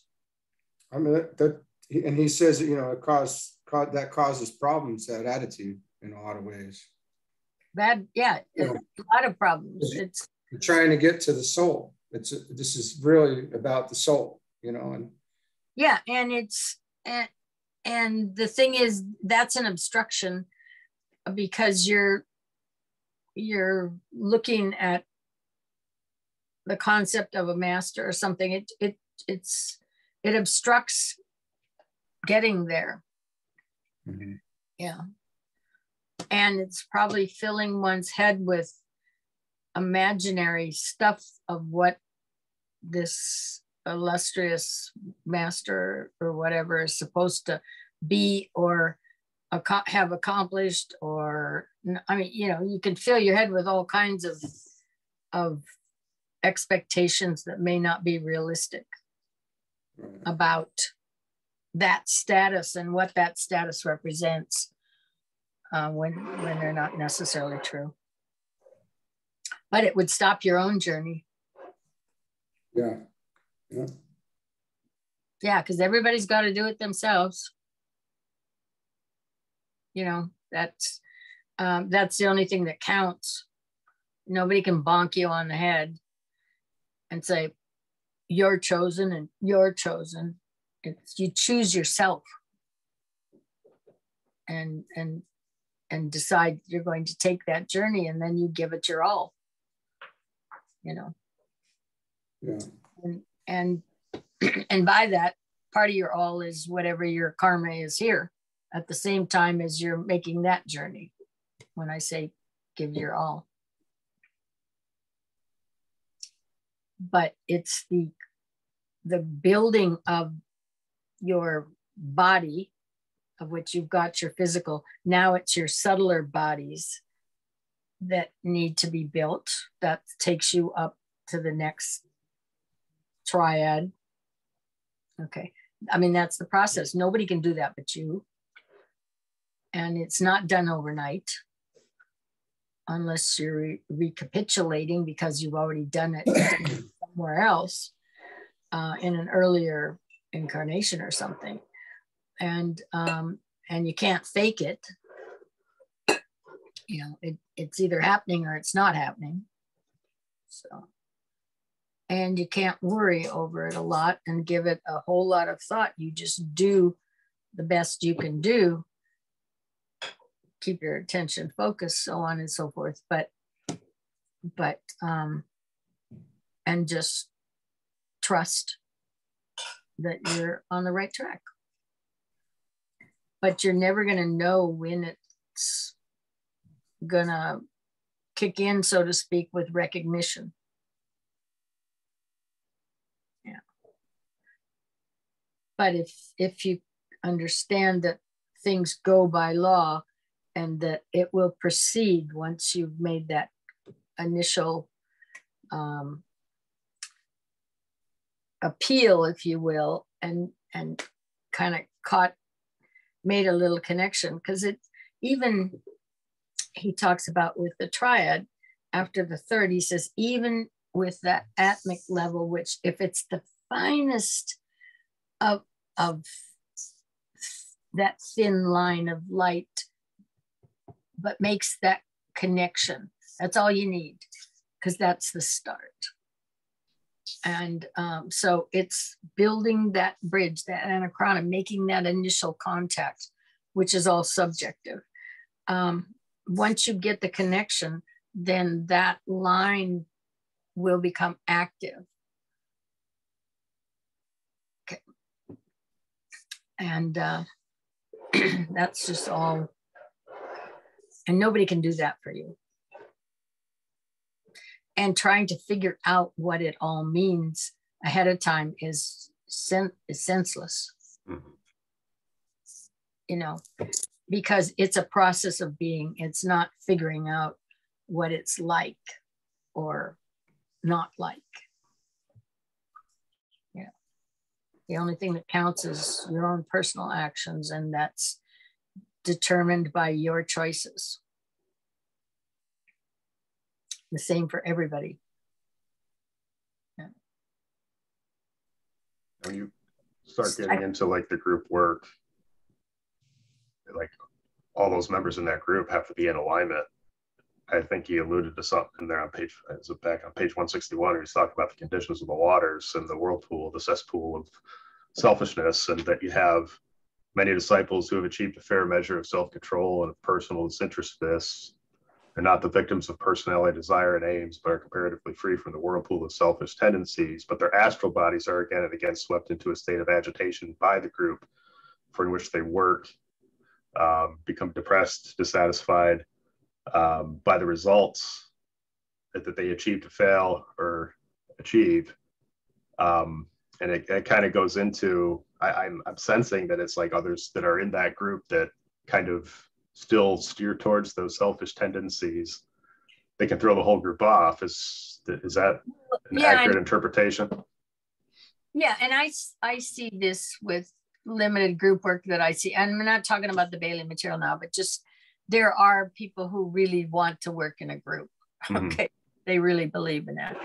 I'm not a strong believer in that way, down at these lower levels, because once you've made some of these connections in that soul connection, then that's a different ballgame. Mm-hmm.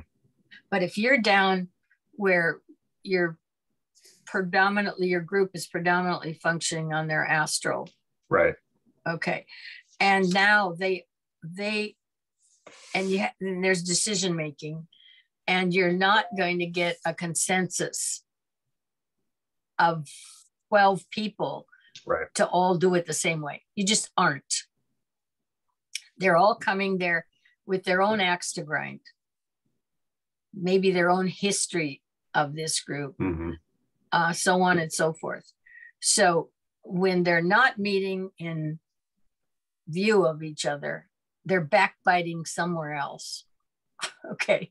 Right. And they decide, okay, well, I don't like the way the choice of how this is going to be done, because I want to see it done a different way. And that's kind of what he's implying, some of mm-hmm. that there.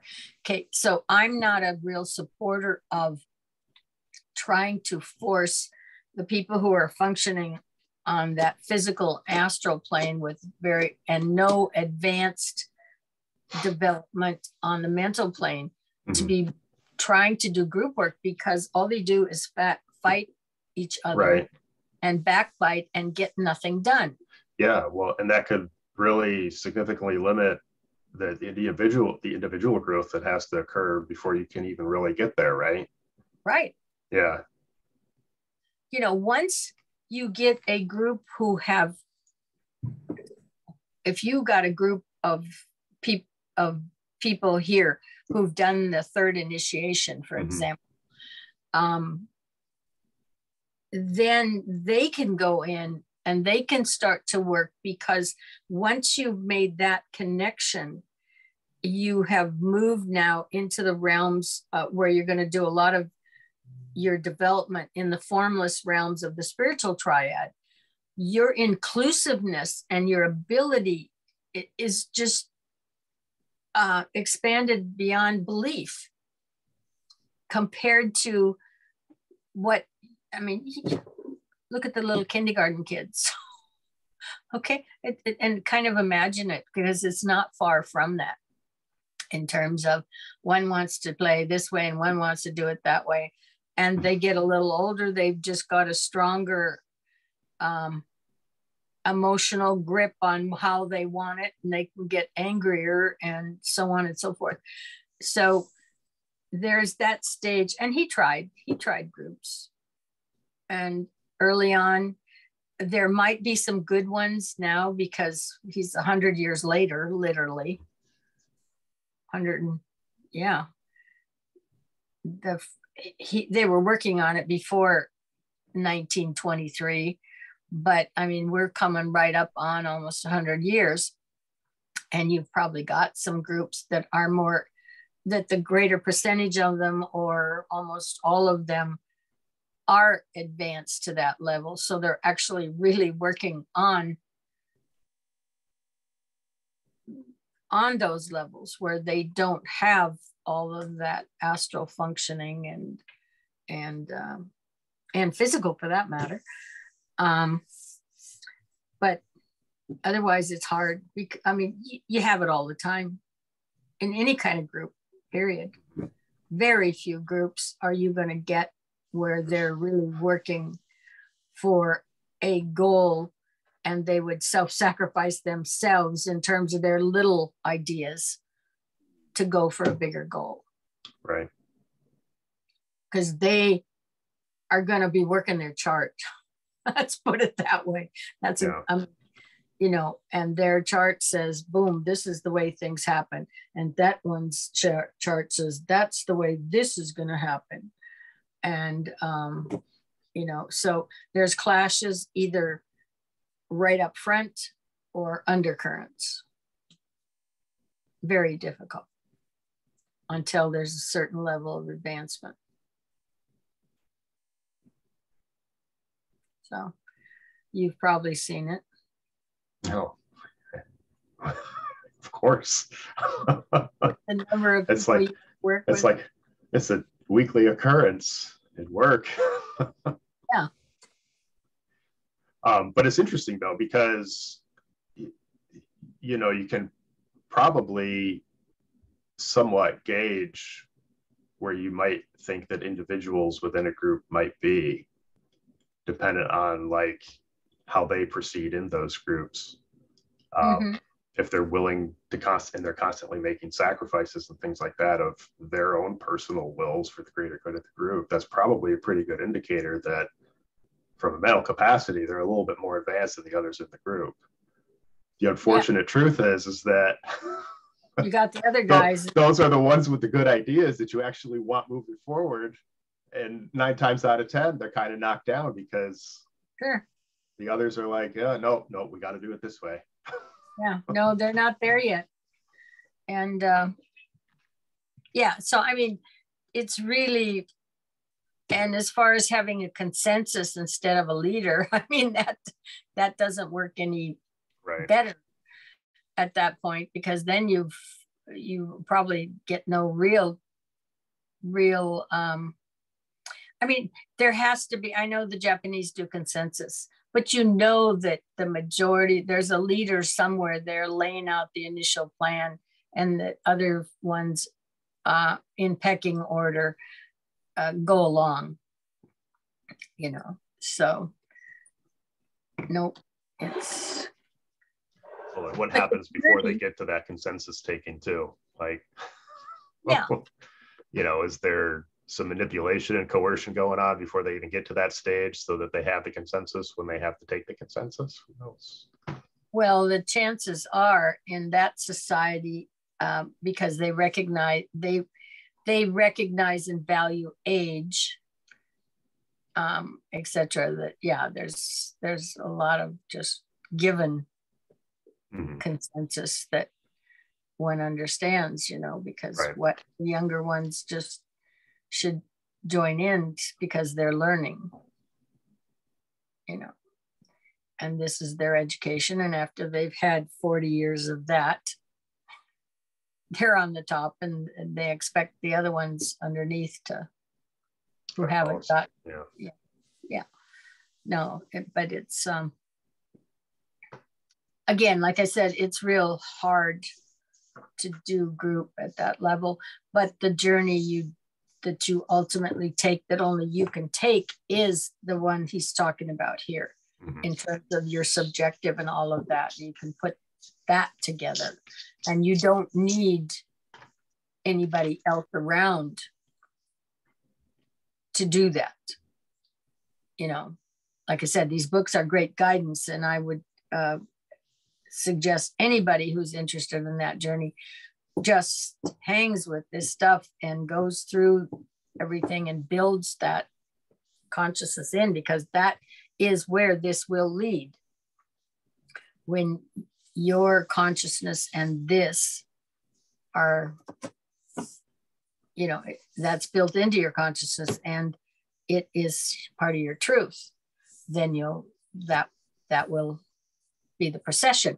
Not that it's going to happen in one lifetime or anything like that, but everything you build is collective. This is the one thing you do take with you. So, you know, so it's worthwhile. And nobody can stop you from that, if that's what you want to do, is to focus and go and start that journey. You know, you can have people harassing you, you know, in your world or whatever, if they don't think that, you know, blah, blah, blah. But basically no one can stop you if that's the journey you choose to take at this point and work for it. So.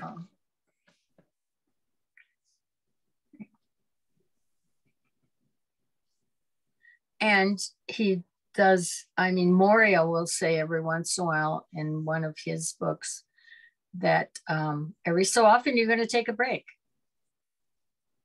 because you need it, and you need to know when you need to take the break to let everything settle, and because you can overfeed yourself, you know, so to speak, and you're going to have problems. So. Yeah, because this is rhythms and cycles. Right. Yeah. And generally that rhythm, it appears, probably goes right in, coincides with winter to spring to midsummer to fall, just like the growth season that you see with plants. And so when in cosmic consciousness, they see that experience happen and the dates, there's a degree of uniformity for the most part in the timing for individuals. You know, usually that stuff comes in the early, works its way. Its inception comes at Christmas, but you're not going to see any of it until March or thereabouts, and it goes to couple months at the most. And he has an average age group that might change. That might have come down a little, but that was 35. I mean, I think they were tagging some of that also to Christ and his age, but that the current evaluations that Bucke made in that book 100 years ago was that age range was still in those 33 to 38 or something like that for that particular one. And I would say that the reasoning for that is because for the most part, that is when the physical body has had the potential to develop those subtler bodies. Because first of all, the physical has to grow and hit a certain point. Then you've got, I think at 21, a recapitulation, picking up where you left off last time. And then the physical in its more subtle levels continues to grow and has to have grown to a certain point before that can happen. You know, those key points can happen. So we just haven't focused on that yet or really understand the subtlety of all that, to realize that that growth is still there and that those opportunities are there. I would expect this next age, this will all surface again and be pretty clear. Unless we're all hooked up with chips and don't have, you know, and don't have the brain apparatus anymore. Lord, I hope not. Yeah, well. Your concept. Well, they're talking about it. No, I know. They think that that's gonna, well, I don't know what they originally really have the true intent of thinking and understanding, because they know what all this material is too. It's out there for everybody.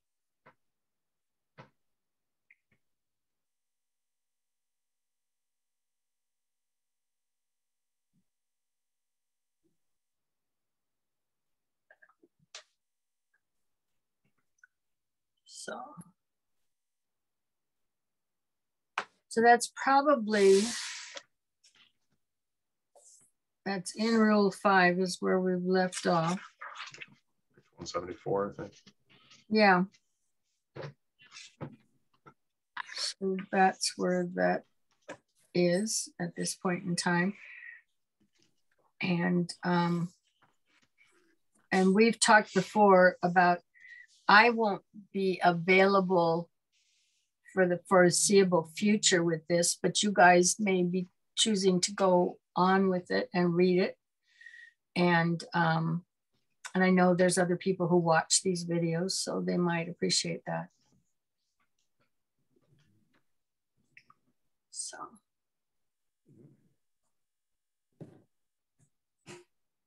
Anyway, any other comments or questions with this material, or? Not at this current moment from me. Okay. But like, you know, the way it goes, 2 weeks from now. Right, sure. Well, you've expanded your consciousness 2 weeks from now. That's what this material does. Absolutely.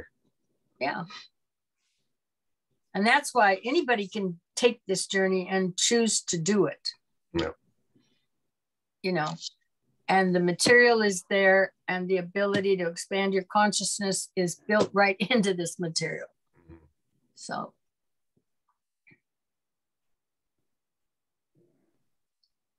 No doubt. At the very least, certainly enables you to look at everything through a much different lens than you're typically kind of programmed to do growing up. So. Yeah, but the interesting thing about it is I don't want to say logical, but in many respects, we're still dealing with logic here. But there is a foundation of truth that settles in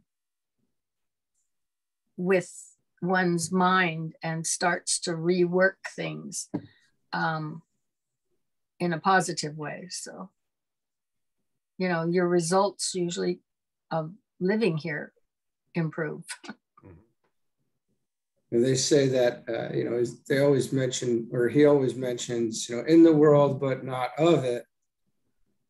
And getting to that is a challenge. Of course it is. That's the big deal. Yeah. Because there's a lot to confuse us and sidetrack us going on, and even looking at other people and you know, people that we and Tom and I and these other guys have had these conversations where we have a lot of people that we've respected over the years and are thankful for where, you know, they've gotten us.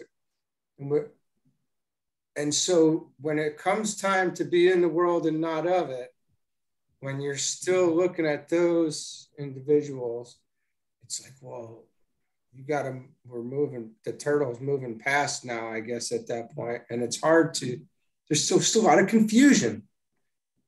It's interesting. Well, you can certainly appreciate other human beings for their value. Right. Yeah. But that doesn't conflict with being in the world, but not of it, is what I'm saying. Right. I understand, but not just them. It's just that there's always a lot of pull back into it, I guess. Sure. You know? So getting to the point of on a full-time basis, you know, and making it more constant or a more long-term meditation type of, you know. Yeah. It's a challenge, and that is a journey. Yeah, and you know, and you shouldn't demand so much out of yourself, because this is not a fast journey. You know, it really is not. They talk about the eons of lifetimes that one goes through to make this journey from the very beginning to where it's going to be. And it's not a fast journey. So you really can't put yourself on a demanding fast track. It's not healthy. Right. No doubt. I mean, just getting comfortable is a challenge in it too. Yeah. Well, it's a battle. And that's what he said.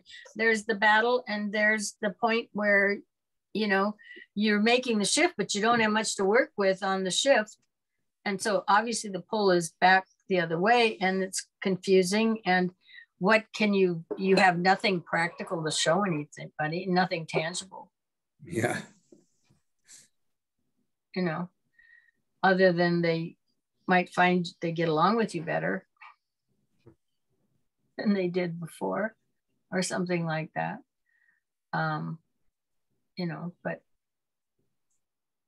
it can't.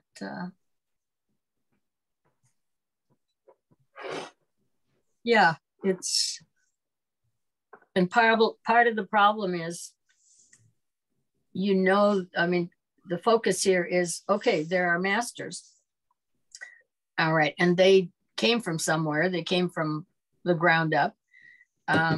And so there's the expectation that this is the model of where I should be going, which granted it is, except that it's not going to happen in a lifetime. And you're living in a world that expects you only get one lifetime. So there's the contradistinction right there between, you know, well, I'm working on something that's going to take me, you know, eons of time to do. Duh. People are looking at you, you know, well, you should be concerned about rising up the corporate ladder this time. You only live once, right? Et cetera, et cetera. So, you know, so you're living in that kind of world at the same time. I am sure that some of the individuals who accomplished this had lifetimes where they were monks or nuns or whatever, where they could just spend their whole life doing that. Okay. Not having all the other demands that that life in the year 800 was demanding or something. There have to be a number of individuals who did those kind of retreats, if you will. Yeah, became hermits. Yeah. Yeah, I know. And I know that. Is it Matt? How do you say Hilarion? Is that how you say Master Hilarion, or is it Hilarion? Hilarion. They say he became a hermit in his previous, after he was Paul, the Apostle Paul. He was a hermit after that in the next life. Well, and yeah, and so, I mean, you have to be able to go off and be alone at some point when you hit those subtler realms, because the vibrations that are here will draw you right back at all times when you hear them. Yeah. If you're immersed in them all the time, is what I'm saying. You know, so sure, there's lifetimes where they're out and quiet, but still in form,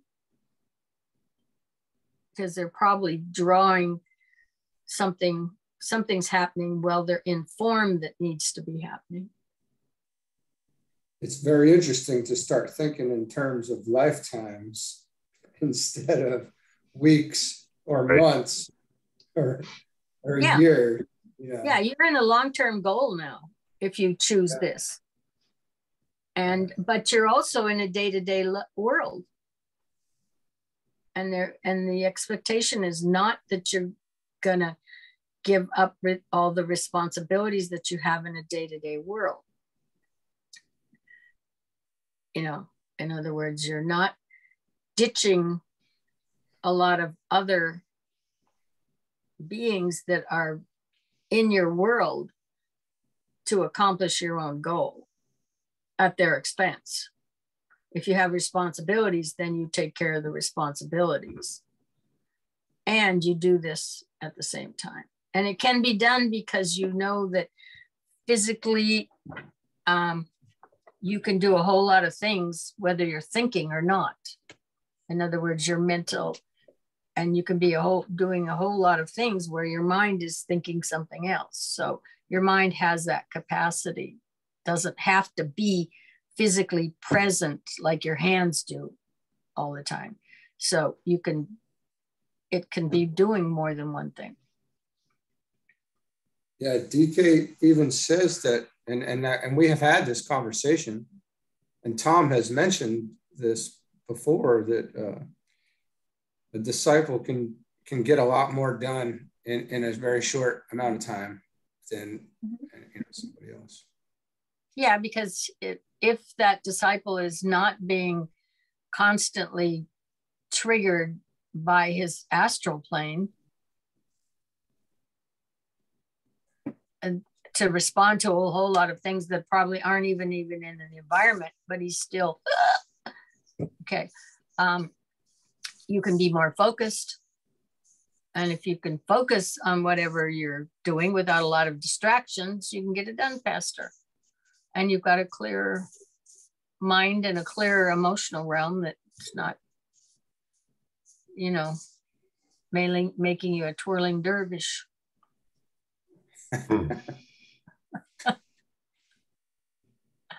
Yeah. So good stuff. Yeah, but basically, like I said, this is each individual's journey. Nobody but them can make the commitment, and nobody can stop them if they don't want to be stopped. Yeah, but you're self-appointed on this one. It's not that somebody comes and says, okay, you have been chosen. Yeah, this you have been chosen business, kind of thing, where I think there was an illusion, at least when I started this material, it was, and certainly prior to that with the Theosophical Society, because they were choosing their friends, to be this and have accomplished that. And, it doesn't work that way. Every human being has this capacity to make this choice, because they're all given the equipment, because our physical body is the equipment.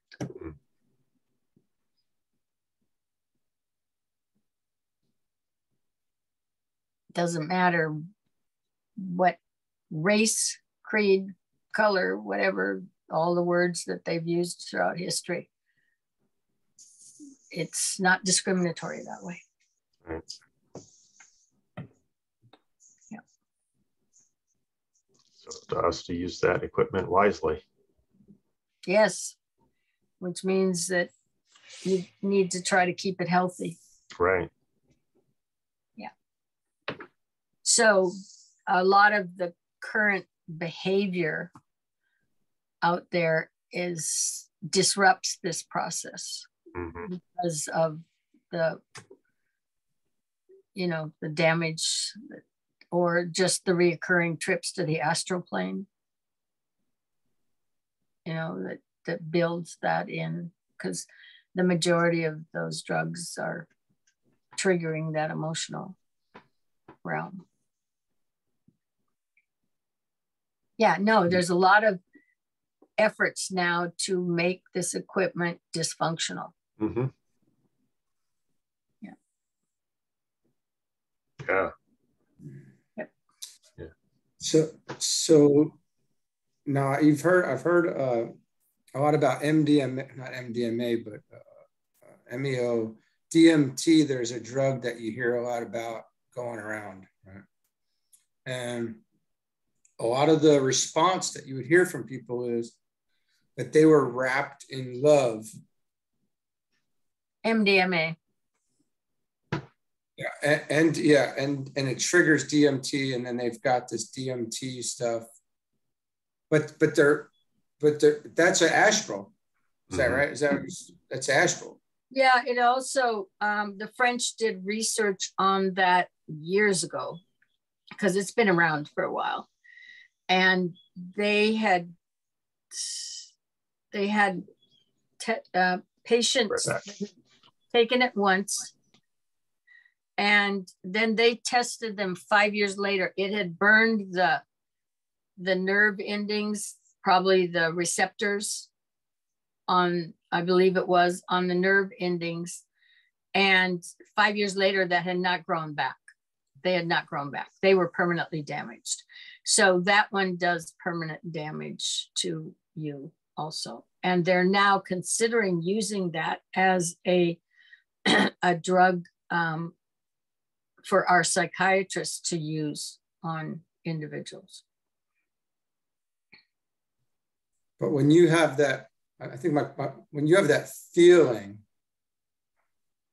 of love, and you have all that emotional rush, that's just all astral. It's astral, but the real key to that is they retake the drug to recapture the feeling. Because it's pleasant, yeah. Yeah, but understand what's implied there. Without the drug, they can't have the feeling. So it's the key for your soul development, and that consciousness is, prior to having worked your consciousness up to that level with the soul and have that union of that consciousness, you always had to be incarnated. Okay, afterwards you don't. And the same thing is that I'm saying here is, you need to take the drug to have that feeling. After you've hit those upper levels, you have that. Always, right. It's yours. Okay. Yeah, it's the continuing consciousness. And that's why I said I've known people where they'll turn around and they'll say, yeah, I got to that point, I could almost grasp it, but then I had to come back. But you see, they couldn't bring it back with them, because that is not continuing consciousness. That is going over and connecting with something that, if it's plants, then you're connecting with the stimulation from the plant kingdom. But you're not having that at will at any given time without the stimulant. Right. Okay. And so, so what I'm saying is the fact that the MDMA can make that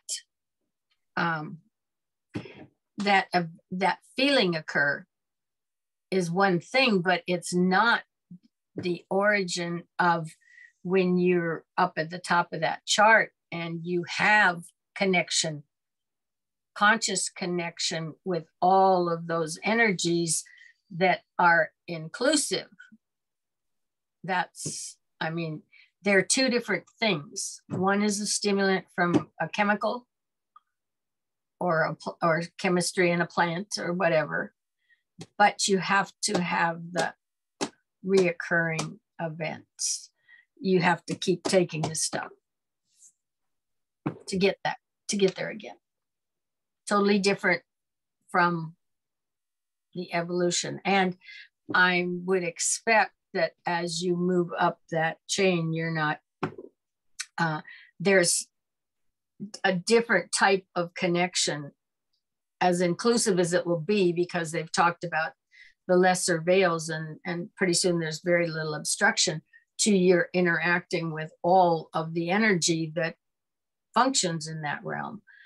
But taking a plant stimulant or a chemical stimulant that functions on those lower realms, those lower two realms, that's where they're coming from, right? Mm-hmm. You're either coming from the physical level 7 with some of the chemistry, or the plant kingdom who has synthesized some of the physical from the 7th in through the plant. I mean, that's how plants do, and they help break down the physical. But it's not the same as what you're going to experience up on those upper levels. Totally different. Yeah. You know, with some of that too, you have to probably going to sound a bit hypocritical here because I can't seem to give up caffeine, but you know, it does whatever it does, and you have to do more and more of it to get back to that same point over time. And so you're doing more damage to yourself by incurring that. So it's very, very dangerous concept. Donnie and I were talking a little bit about, you know, some of the research on medical usage and legalization of some of these hallucinogens and things like that. And it's just such a dangerous concept to think. Absolutely. Because now it's making it in the minds of the masses, oh, this is now acceptable, so we can just go do it. It's just right. No, it leads to some dysfunction in the physical unit that you've got here. And if this one is healthy, operational, you can do that. What we're talking about with this material, this is the piece of machinery that does it. Right. You need this machinery to do it. Okay. But it is not done, it's done with full consciousness. It's not done through a stimulant. Right. Of some other kingdom that's got to come in here and no, it cancels out this journey. Mm-hmm. You know, is what happens. And so when you look at the earlier generations or civilizations, they're not taking this journey. They weren't on the mental plane for starters. But they are stimulating again with substances from the lower two realms. Right. Yeah. Like ayahuasca. Whether it was the Indians or whether it's somebody in Africa or somebody in China, or they've all got groups that did that. Okay. It's prevalent to humanity, but that's not this journey. This journey is, and I've asked other groups who seriously work with this material and have been working for decades. And wasn't too long ago, I asked, I said, you know, have you ever, I mean, because I had never known them to be having any interest in that. And he said, no, none of this is done with drugs. It's a heavy enough trip if you ever get there. That, yeah, that you don't need it. So anyway, Yeah. Anything else, guys? No, not for today. Well, thanks for getting us this far. Yeah. Yeah. And Well, if you guys can we do wish this, you well on your journey, and thank you. hopefully someday down the road you can join us again. Yeah, I'll be around. But anyway, at this point, this is what it is. So, but you guys, you know, nothing stops you from pursuing this and keep going. For sure. Accept yourselves. Can't stop the freight train now. Yeah.